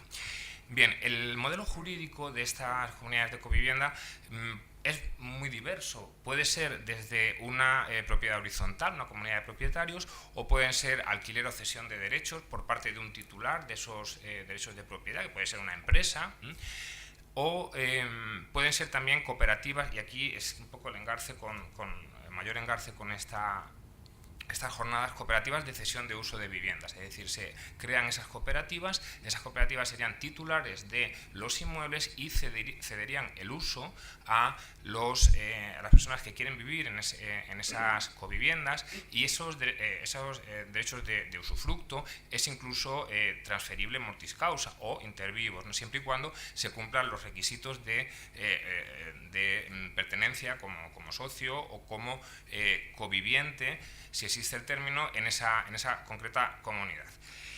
Y por poner un toque de fiscalidad en esta presentación, pues he mirado, aunque la propia comunicación parece un poco más extenso todo esto, pero quería reflejar tres ideas sobre fiscalidad estatal, sobre fiscalidad autonómica y sobre fiscalidad local, porque realmente yo entiendo que estas comunidades de covivienda es un bien que debería ser querido por parte de las comunidades políticas. Creo que es un avance social y como avance social, que son, en mi opinión, debería ser estimulada. Es un poco la idea que había comentado Amparo Grau esta mañana en relación con algunos aspectos de esta jornada. Bien, pues ¿cómo se trata esto de los distintos impuestos estatales? Bien, en el ámbito de la imposición indirecta estaría, en principio, claro, el problema es que hay muchos, como he comentado antes, muchos modelos jurídicos para la covivienda. Entonces, no es lo mismo que compres una vivienda con espacios comunes, en cuyo caso, si es primera transmisión, después de la construcción o rehabilitación integral, sí que llevaría IVA, pero en otros casos, como por ejemplo en las cesiones de uso en cooperativas de cohousing de vivienda, aquí la cuestión interesante es que, según el Tribunal de Justicia de la Unión Europea, la cesión de uso de las viviendas estaría equiparado al alquiler, y eso conlleva que estaría exento de IVA. Si está exento de IVA, por capilaridad, estaría gravado por el impuesto de transmisiones patrimoniales onerosas.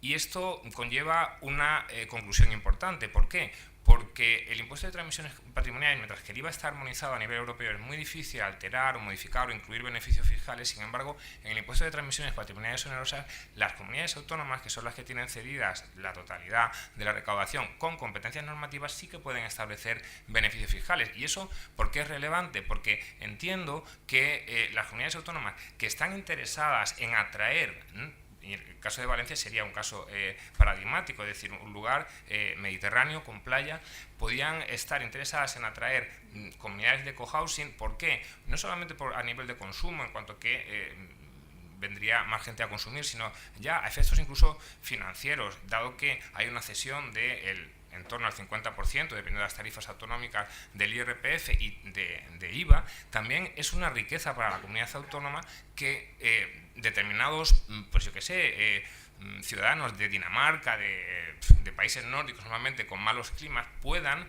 venir a Valencia y no, por ejemplo, a Andalucía o a Canarias. Es decir, ahí se puede establecer incluso una competencia fiscal. Yo he estado mirando en las legislaciones autonómicas sobre impuestos sobre transmisiones patrimoniales onerosas, y la verdad es que no he visto ningún beneficio fiscal, a lo mejor no he mirado del todo bien, relacionado con el cohousing. Quizá también es una cosa muy incipiente, ¿no? Pero desde luego a mí me da la sensación de que es una posibilidad de atraer, desde una perspectiva fiscal, por parte de las comunidades autónomas a este tipo de covivientes, ¿no? Como yo no sé si he bautizado con ese término, ¿no? Básicamente, esto en cuanto a la fiscalidad indirecta. Hay muchas más cosas que decir, pero no tengo tiempo para ello. Bueno, para ello está también la comunicación por escrito.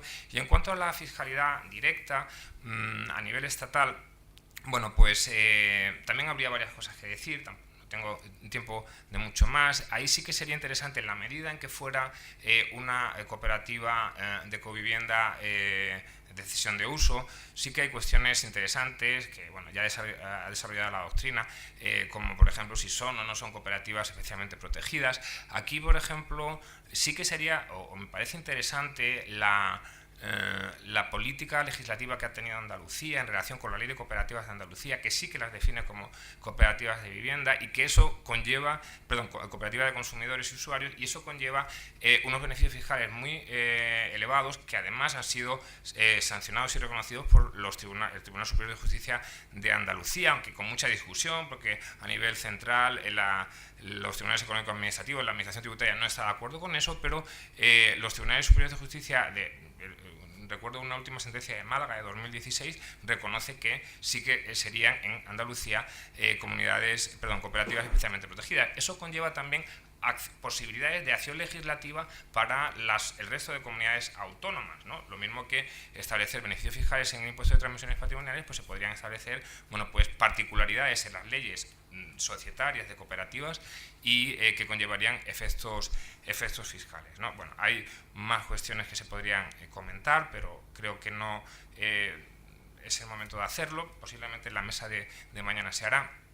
En cuanto a la fiscalidad autonómica, es decir, una vez que ya se ha visto que en la fiscalidad estatal, bueno, pues casi hace un guiño al ámbito autonómico, puesto que la fiscalidad indirecta, y estoy pensando en la cesión de uso, se reconduce a impuestos de transmisiones patrimoniales, cuya competencia normativa más importante en cuanto a beneficios está en las comunidades autónomas, y en el ámbito de la fiscalidad directa de las cooperativas de covivienda también tienen un papel importante las comunidades autónomas. Bueno, pues en cuanto a la fiscalidad autonómica, en cuanto a tributos propios, es decir, creados, ideados por las propias comunidades autónomas, no veo especial relevancia. ¿Por qué? Pues porque, bueno, sí hay tributos que gravan las viviendas vacías, las pernoctaciones hoteleras, etcétera, etcétera, o sea, las pernoctaciones turísticas, pero en el ámbito de covivienda, que están más pensados en supuestos de vivienda de uso continuado, pues no le veo un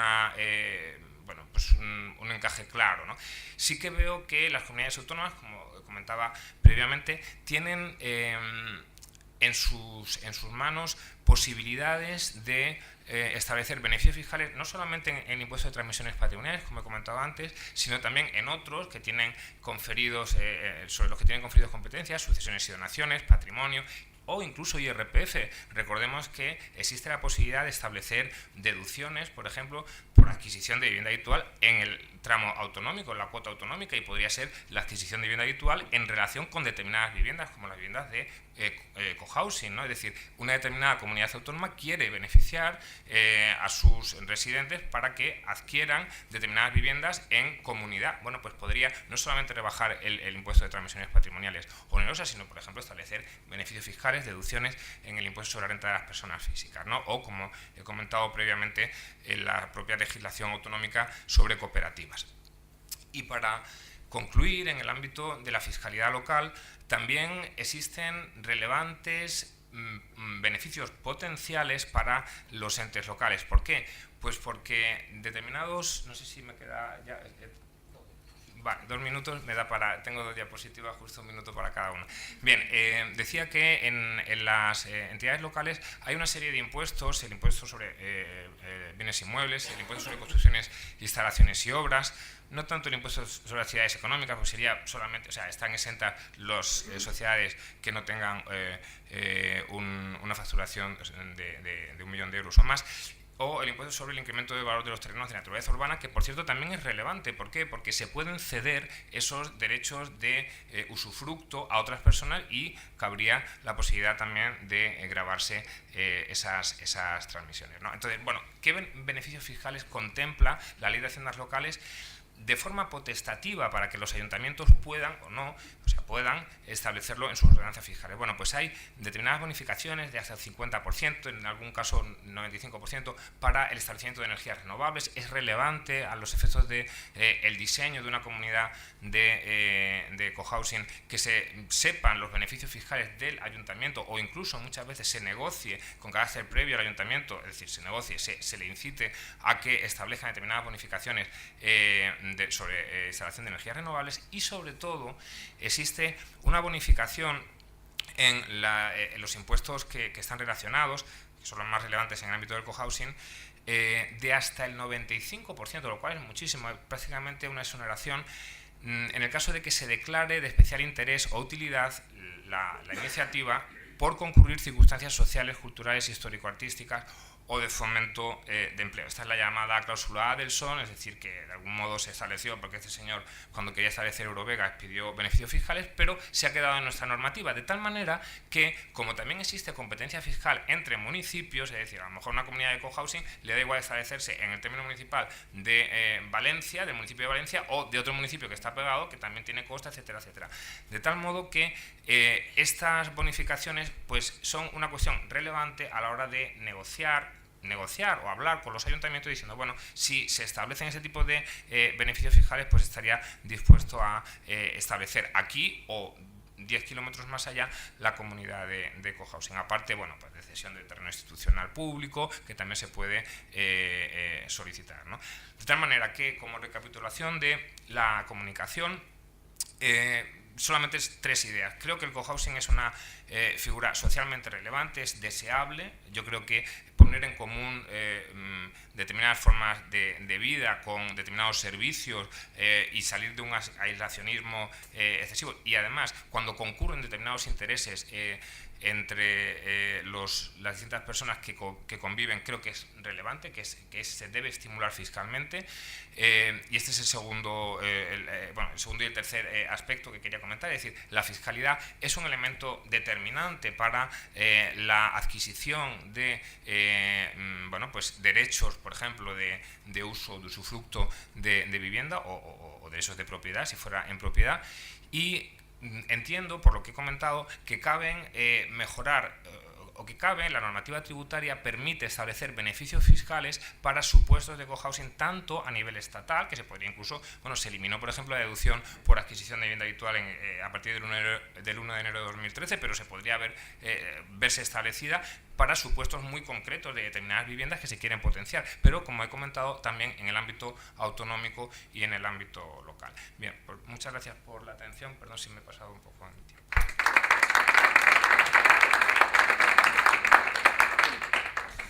Bueno, una comunicación muy ilustrativa, incluso los antecedentes, digamos, históricos del cohousing tal cual se va perfilando en estos días, y, como les decía, pues también un análisis transversal, ¿no?, del cohousing a través del sistema tributario completo. Por tanto, en fin, muy ilustrativa, en definitiva. Damos paso ahora a María del Mar y dejamos ya para el final, tanto en relación con una como con otra comunicación, pues el turno de preguntas desde el público. Pues María del Mar nos va a hablar, como les decía, de los aspectos fiscales de la financiación participativa, y centrándolo también en el ámbito, pues, de la vivienda, es decir, nuevas formas de financiación de la vivienda como derecho constitucional, como se comentaba esta mañana, bueno, de carácter socialmente innovador, en definitiva, y a través de fórmulas también de carácter participativo, colaborativo. ¿Lo quieras, María del Mar? No sé si funciona, ¿no? Sí. Bueno, buenas tardes. En primer lugar, le quiero dar las gracias a los organizadores de la jornada, en concreto a los 3 proyectos que la han organizado, a Salvador por coordinar estas comunicaciones de la forma que lo ha hecho. Y bueno, como bien ha dicho Salvador, mi comunicación trata sobre los aspectos fiscales de la financiación participativa, pero ubicada en el ámbito de la vivienda. La comunicación que he presentado realmente lo que intenta es mostrar cómo nuevas fórmulas dentro de la innovación social pueden coadyuvar al ejercicio efectivo del derecho a la vivienda. Es decir, es un poco a lo mejor la otra cara de la moneda de lo que estamos viendo. Yo lo que pretendo es desmercantilizar la vivienda.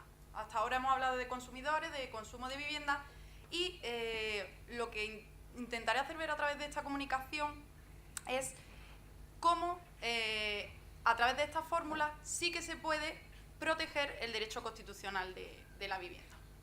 Como todavía me considero joven, pero ya no tanto, la primera parte, bueno, la voy a centrar sobre todo en explicar un poco en qué consiste esta financiación participativa, el crowdfunding, y en la segunda ya voy a meterme en los aspectos fiscales. Bueno, pues el derecho a la vivienda, como todos sabemos, ha sido uno de los derechos que menor protección o que más se ha visto perjudicado por la crisis económica, e incluso en el contexto de posrecesión en el que nos encontramos ahora. La crisis ha puesto de manifiesto muchas deficiencias que tiene nuestro sistema financiero, y en concreto las relativas a la vivienda. Sobre todo debe destacarse la restricción que ha existido a la hora de conceder los créditos, y en concreto los créditos hipotecarios. Y esto ha hecho que haya bastante dificultad no solo para el acceso a la vivienda, sino también para el mantenimiento de la misma. Ya sabemos la problemática que ha habido con los lanzamientos hipotecarios. Bien, pues ante esta problemática se ha observado una tendencia al alza de nuevas figuras alternativas, de las que hemos hablado a lo largo de esta tarde y de la que voy a hablar yo, que lo que pretenden es solucionar aquello que no se ha podido solucionar a través de los cauces tradicionales. En concreto, la financiación participativa o la financiación colectiva, también conocida como crowdfunding, tiene un funcionamiento muy sencillo. Un promotor, una persona que necesita una determinada financiación, pone su proyecto en una plataforma electrónica, ya se ha hablado aquí también de las plataformas electrónicas, y otra serie de personas, el llamado crowd, hacen la colectividad para poder financiar esa problemática que tiene esa persona. Esto se puede llevar sin duda alguna al ámbito de la vivienda, y se puede bien otorgar aportaciones para que se pueda conseguir o mantener la vivienda, o bien directamente aportar una vivienda. En el crowdfunding tenemos 4 tipologías. La tipología de donaciones, en la que los aportantes donan algo sin recibir ninguna contraprestación a cambio. La tipología de recompensas, en la que sí recibirá el aportante un pequeño regalo. La tipología de los préstamos, el crowdlending, y la de participación en el capital. Yo me he centrado en esta comunicación en 2 tipologías fundamentalmente. En primer lugar, la tipología de las donaciones, y en segundo lugar, la de los préstamos. Porque, me he dado cuenta y se ha puesto de manifiesto cómo son estas 2 modalidades, las 2 en las que el ámbito de la vivienda más protección puede ver. En primer lugar, respecto de las donaciones, ya lo he dicho, puede ser que se done una cantidad dineraria para poder mantener o acceder a la vivienda, o bien que lo que se done sea un bien inmueble. sería una donación tal cual y tributaría como tal en el ámbito de las personas físicas, ya sabemos, por el impuesto sobre sucesiones y donaciones, y en el caso de las personas jurídicas por el impuesto sobre sociedades. Sí que en esta ocasión, y ya se ha hablado también un poco antes, aunque fuera respecto de otro tema, si se trata de sociedades, puede que se trate de asociaciones o entidades sin fines lucrativos. En este caso tendremos que estar a lo dispuesto en la normativa de las entidades sin fines lucrativos. Respecto de los promotores, esas donaciones, como ya les digo, van a tener que tributar en el ámbito de las donaciones. ¿Y cuál es el problema que tenemos en el ámbito de las donaciones? Lo hablábamos hace una semana en otras jornadas que se realizaron en Madrid. La disparidad de regulaciones existentes en el ámbito de las comunidades autónomas. Y esto también se va a llevar en el caso del crowdfunding, y más aún cuando el bien donado es un bien inmueble, porque, bueno, como sabemos, la Ley 22 de 2009 establece que el lugar de tributación será donde radique el bien inmueble. Por lo tanto, si a través de una campaña de crowdfunding lo que se dona es este bien inmueble que se encuentra situado en España, tendremos que estar a lo que diga la comunidad autónoma. Y, como sabemos, algunas comunidades autónomas son más beneficiosas que otras a la hora de tributar en el impuesto sobre donaciones. El problema añadido en el crowdfunding es que el criterio para poder beneficiarse de esas reducciones que sí tienen algunas comunidades autónomas es el criterio del parentesco. Y en el crowdfunding o en la financiación colectiva, por su propia naturaleza, ese criterio del parentesco no se va a dar, porque lo que se pretende a través del crowdfunding es que personas que no se conocen puedan financiarse unas a otras. Por lo tanto, tampoco van a ser aplicables esas reducciones. Sí que hemos encontrado algunas comunidades autónomas que han establecido algunos beneficios, algunas reducciones que serían aplicables al crowdfunding. Por ejemplo, en el caso de que lo que se financie sea una nueva empresa en el ámbito cultural o en el ámbito del mecenazgo. Puede ser, por ejemplo, Islas Baleares o la propia Comunidad Valenciana en la que nos encontramos. En estos casos, el problema vuelve a ser el mismo, el problema de la residencia, y es que para poder aplicar estas reducciones o estos beneficios, lo que exige la normativa de la comunidad autónoma es que haya un criterio de conexión con esa comunidad autónoma. Y en el crowdfunding, como ya les digo, el problema es que van a interactuar personas que se encuentran en distintos territorios. Por lo tanto, a mi juicio se trata de una pérdida de oportunidad para poder fomentar o incentivar este tipo de prácticas, sobre todo en el ámbito de las donaciones. Bien. Como segunda modalidad que les hablaba, está el crowdlending o crowdfunding de préstamos. Este funciona, al igual que ocurre con las donaciones, como una donación, como un verdadero préstamo. Las personas otorgan un préstamo y a cambio recibirán una contraprestación en forma de interés. Hay determinadas plataformas que se han identificado con este tipo de crowdfunding inmobiliario y bueno, los aportantes, en este caso llamados inversores, porque, como les digo, consiguen una contraprestación, consiguen una remuneración a cambio, a partir de una aportación o inversiones que pueden ir desde los 50 euros, entran dentro de una sociedad limitada y esa sociedad limitada compra determinados bienes inmuebles que después bien se van a vender o bien se van a alquilar, y de ahí va a venir la contraprestación para el inversor. En principio, y aquí sí opino que se estaría un poco mercantilizando la vivienda, estas plataformas lo que hacen, ¿qué es? ¿Qué pretenden los inversores? Pues conseguir una rentabilidad. Sin embargo, desde hace poco tiempo, en los últimos meses, he encontrado un ejemplo en el que creo que lo que se pretende es proteger ese derecho o ese ejercicio efectivo del derecho a la vivienda.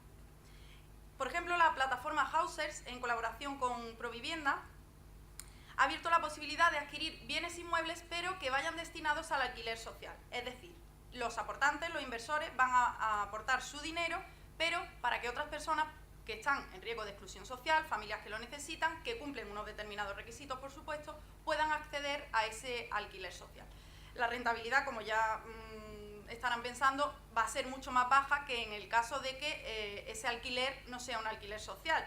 Normalmente la rentabilidad en el crowdfunding préstamos puede ir superior al 10% y en estos casos de alquiler social estaría en torno a un 1,5% de rentabilidad para los inversores. ¿Qué ocurre? Que estos inversores sí quieren ganar dinero, pero por otra parte lo que pretenden también es hacer efectivo ese derecho de algunas familias que, bueno, entrarían ya en el ámbito de la exclusión social. Este tipo de inversiones, por supuesto, también van a tener una serie de implicaciones tributarias. Los intereses que perciban los inversores van a ser rendimientos de capital mobiliario. A modo de corolario, sí que me gustaría resaltar la importancia que tiene la financiación colectiva, a mi juicio, en el ámbito de la vivienda. Como ha dicho mi compañero Manuel, o como se ha dicho antes, estas nuevas fórmulas pueden dar lugar a la solución de problemas que hasta ahora, sobre todo por causa de la crisis económica, no se podía dar solución. Y ya les digo, no solo para el acceso a la vivienda, sino también para el mantenimiento de la misma. El crowdfunding, como un medio de financiación colectiva o de financiación participativa, puede ser un instrumento idóneo para ello. Lo que sí creo es que sería imprescindible un mayor fomento o una mayor incentivación de este tipo de prácticas. ¿Cómo? Pues bien, yo no creo que haya que establecer supuestos de no sujeción, pero sí, por ejemplo, en el caso de las donaciones, como les he dicho, establecer reducciones que sí sean aplicables al crowdfunding. Evidentemente, no pienso que la reducción deba ser en un porcentaje tan alto como en el caso del parentesco, pero ciertas reducciones que se apliquen en ciertos casos y, sobre todo, en aquellos en los que nos encontremos con un derecho tan importante como es el derecho a la vivienda, sí que sería importante, a mi juicio, que se hicieran, y sobre todo a nivel estatal, porque la problemática de las comunidades autónomas todavía sigue existiendo. Por lo tanto, si a nivel estatal se determinaran algún tipo de beneficios fiscales a este respecto, yo creo que sería muy, muy beneficioso. Gracias.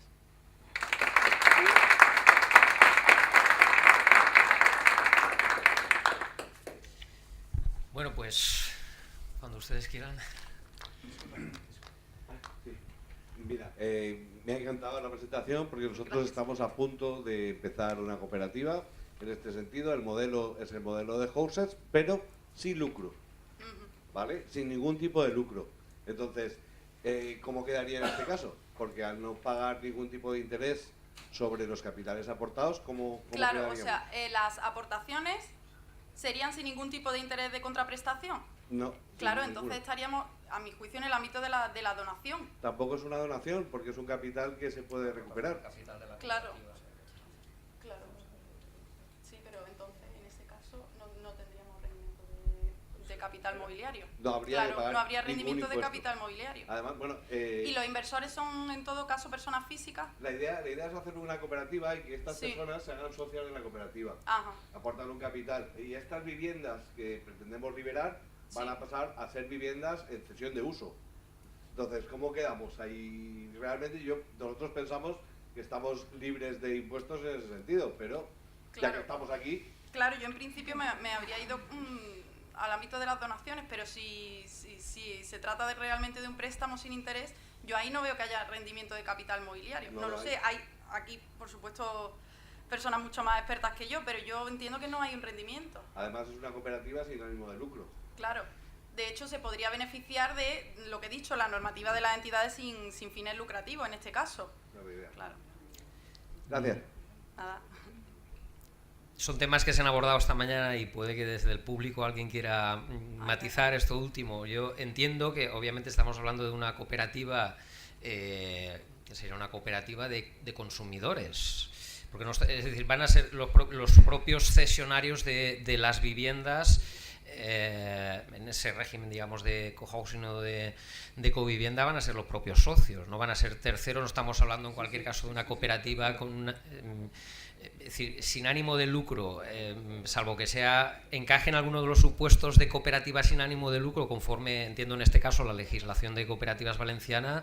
Bueno, pues será una cooperativa de consumo o de vivienda, o no sé, en fin, yo ahí, por eso, si alguien desde el público quiere aclarar, y en cualquier caso, si estamos hablando de aportaciones de los socios al capital social, pues evidentemente no hay donación como no hay donación en una aportación de capital a una sociedad mercantil, entiendo yo, simplemente, es decir, por tanto, y luego si no hay, evidentemente, pues esas aportaciones estatutariamente no se fija ningún interés, pues no habrá rendimiento para el socio, simplemente. No es que esté sujeto y exento o no exento, es que no hay rendimiento y por tanto no hay gravamen en cuanto a lo que es la simple aportación. Claro, yo planteaba esto de cooperativas que podemos calificar sin ánimo de lucro, porque otra cosa es decir que los socios monten la cooperativa sin ánimo de que efectivamente la cooperativa obtenga un beneficio y que se vaya acumulando, digamos, al capital de la propia sociedad cooperativa. Pero cuando estamos hablando de sociedades cooperativas sin ánimo de lucro, pues debe ser alguno de los supuestos que está previsto legalmente en la legislación de cooperativas. En el caso de la legislación valenciana, pues si me equivoco que me corrijan, desde ahí abajo, pues eso cabe en el caso de las cooperativas, digamos, con función social, que podría ser el caso, no lo sé, pero cooperativas de integración social, cooperativas de servicios públicos, no sé si acabaría de encajar ahí. Claro, cuestión distinta es cuando, porque yo entiendo que quizá una forma, y esto es también una pregunta para María del Mar, una forma de, digamos, de canalizar la financiación participativa de viviendas, digamos, destinadas a usuarios sin posibilidad de financiar las viviendas, etcétera, pues sería simplemente el de, en fin, el de las entidades que pueden acogerse a la Ley 49/2002, donde evidentemente, bueno, pues es decir, la financiación que se consiga recabar podrá beneficiarse del régimen de incentivos fiscales al mecenazgo que tú has mencionado, y obviamente pues para en fin, esos donativos o donaciones para la entidad sin fin lucrativo, pues sujeta al régimen de la Ley 49/2002, no van a ser renta sujeta a gravamen, es decir que entiendo yo que sería la fórmula ideal para... Lo que pasa que, claro, eso, digamos, depende de que haya una iniciativa social, ¿no? En el sentido de crear una fundación o crear una asociación que además, bueno, en cualquier caso debería obtener la declaración de utilidad pública, lo cual siempre exige ese periodo de carencia de 2 años, etcétera, etcétera, no sé. Por eso sí. Y quizá, por un apunte, quizá en relación con lo que se ha comentado, yo es que lo que veo, el régimen de cooperativa es un régimen más beneficioso en relación con el impuesto sobre sociedades, y el impuesto sobre sociedades grava renta. Si no hay renta, porque ahí en ese caso no hay intereses, no se cobra nada, pues es que entonces el beneficio es cero, y sin perjuicio de que tuviera bonificaciones y tal en el ámbito, o beneficios fiscales en el ámbito de las cooperativas, es que yo no veo renta gravable, por lo menos en el ámbito de la imposición directa. La pregunta sería... Realmente la pregunta sería si habría que cobrar o pagar algún tipo de fiscalidad del derecho de cesión de uso. Tú sabes que el derecho de cesión de uso es una entrada y luego una mensualidad que es menor que un alquiler. De esa mensualidad y de esa entrada habría que darle al César su parte o qué parte es del César, ¿no? Y cuál es de Dios. Si hay cesión de uso, sí. Es decir, entonces tiene dos aspectos, ¿no? Uno que sería prestar dinero sin intereses, ¿no? Y por otro lado... Los socios aportan dinero a la cooperativa para que esta, a su vez, pueda liberar vivienda, poner la cesión de uso y beneficiar a las personas que no tienen acceso a vivienda con esta vivienda que la sociedad o los socios decidimos poner dinero para que eso sea posible. Ya. Sí, pero yo ahí no veo renta. O sea, si hay aportación de capital y luego, por otro lado, eso desde el punto de vista de la cooperativa, pero aquí hay gente que sabe mucho más de cooperativas y que está trabajando con ellos precisamente. Pero y luego, desde el punto de vista de los cooperativistas, bueno, pues ya sería ahí quizá más cuestionable, ¿no? Si es, no sé, la verdad es que una cesión de uso, yo creo que sí que puede llevar una fiscalidad, pero... Yo creo que sí, claramente funciona como un arrendamiento y lo ha reconocido el Supremo a efectos, por ejemplo, de exención en IVA. Y, o sea, da igual cuál sea la modalidad que tengáis para la utilización de la vivienda. Cualquiera que sea la modalidad de cesión de uso, un usufructo, uso, habitación, se asimila al arrendamiento. Otra cosa es las formas, y bueno, y eso Ana te puede contar mucho más en tema de formalidades, normativa aplicable, si es la LAU o no lo es, independencia de los estatutos para regular esa situación, pero fiscalmente la cesión de uso, ya te digo, ahí hay un rendimiento que cobra. La aportación a capital no, pero la cesión de uso evidentemente sí, funciona como un... ¿No, Ana? Sí, como una ríndica. Sí. Para vivienda habitual. Sí, el IVA está exenta, pero en sociedades... Claro. No, pero estaría sujeta a transmisiones patrimoniales onerosas, ¿no? Entiendo yo. Es decir, o hay IVA o hay ITP, ¿no? Es decir, no. A las rentas de la cooperativa. Una vez que ya está funcionando. Si hay un beneficio cooperativo con las normas de ajuste correspondientes y demás, pero claro, habrá impuestos sobre sociedades, porque claro, lo que hay que tener muy en cuenta es una cosa, incluso si se trata de una cooperativa, digamos que está inscrita como cooperativa sin ánimo de lucro, no se aplican ni el régimen especial de entidades parcialmente exentas ni el régimen de las entidades sin fines lucrativos de la Ley 49, porque la Ley 2090, que es la de régimen fiscal de cooperativas, ordena aplicar a todas las cooperativas, incluidas las no lucrativas, ese régimen especial, el de la Ley 20. Luego, que esto no nos llame a engaño. Es decir, por mucho que la cooperativa sea no lucrativa, está sujeta al régimen fiscal de cooperativas y no al de entidades sin fines lucrativos, con las correspondientes normas de ajuste, beneficios fiscales, etcétera. Está en proceso de creación ahora mismo, estamos en ello, estamos trabajando, juntando cosas, queremos empezar a lanzarla en un mes y medio.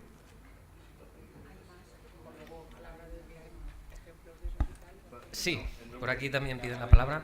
Sí.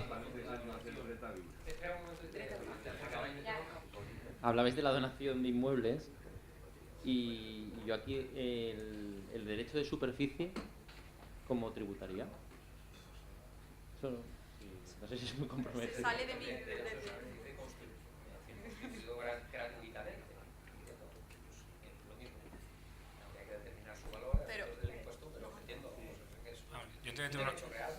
Claro, es una valoración, ¿no? Es un porcentaje de la valoración de la propiedad, como el usufructo, como el uso, la habitación. O sea, yo entiendo que siempre habría que tener, o sea, es una cuestión de valoración del derecho de que se trate, el derecho real que se trate.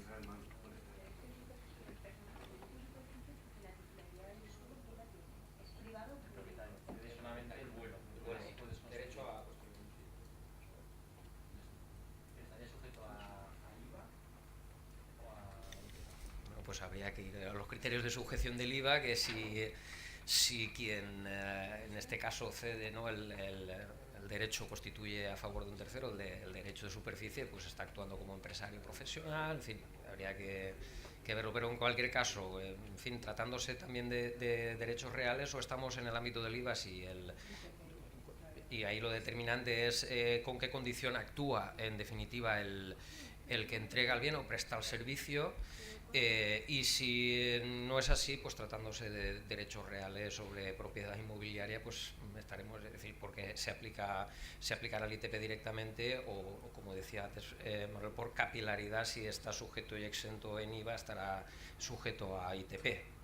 Es decir, que uno u otro. Yo lo planteaba porque, hablando de economía colaborativa y de vivienda colaborativa o de nuevas formas de acceso a la vivienda, por ejemplo en Barcelona o en Zaragoza se está proponiendo cesiones de derecho de los ayuntamientos en derecho de superficie sobre suelo público hasta por un periodo máximo de 90 años, con retorno de lo construido a los 90 años al ayuntamiento, a cooperativas de vivienda, ¿no? Para que luego a su vez las cooperativas de vivienda cedan a los cooperativistas las viviendas en régimen de cesión de uso. Entonces ahí la fiscalidad es... Sí, se paga. En el caso del Ayuntamiento de Barcelona paga un canon de 1.000 euros. Bueno, no sé, porque ya previamente habría que plantearse efectivamente cuál es el régimen de eso desde el punto de vista del derecho administrativo. No estoy seguro de que fuera un canon como una concesión, no lo sé, porque no tratándose de dominio público, sino de bienes... Claro, es un bien patrimonial. Entonces no sé yo ese concepto de canon y como estaríamos hablando en definitiva de un negocio sujeto a derecho privado, ¿no? No entiendo. En fin. ITP, ¿no? Entiendo que impuestos sobre transmisiones patrimoniales, ¿no? Es decir, porque en cualquier caso el ayuntamiento no estaría actuando tampoco como empresario profesional, salvo mejor opinión mejor fundada en derecho.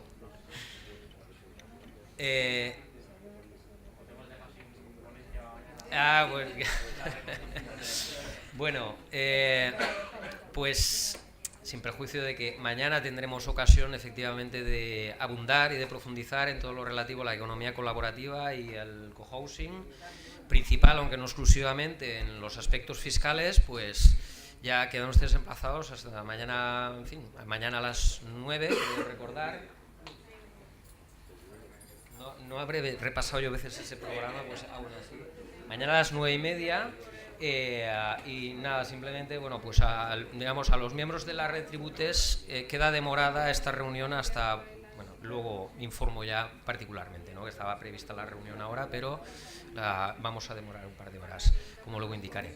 Muchas gracias por en fin, haber aguantado aquí estoicamente toda la sesión, que siempre decir toda la jornada de mañana y tarde, que siempre se hace un poco pesado, y hasta mañana.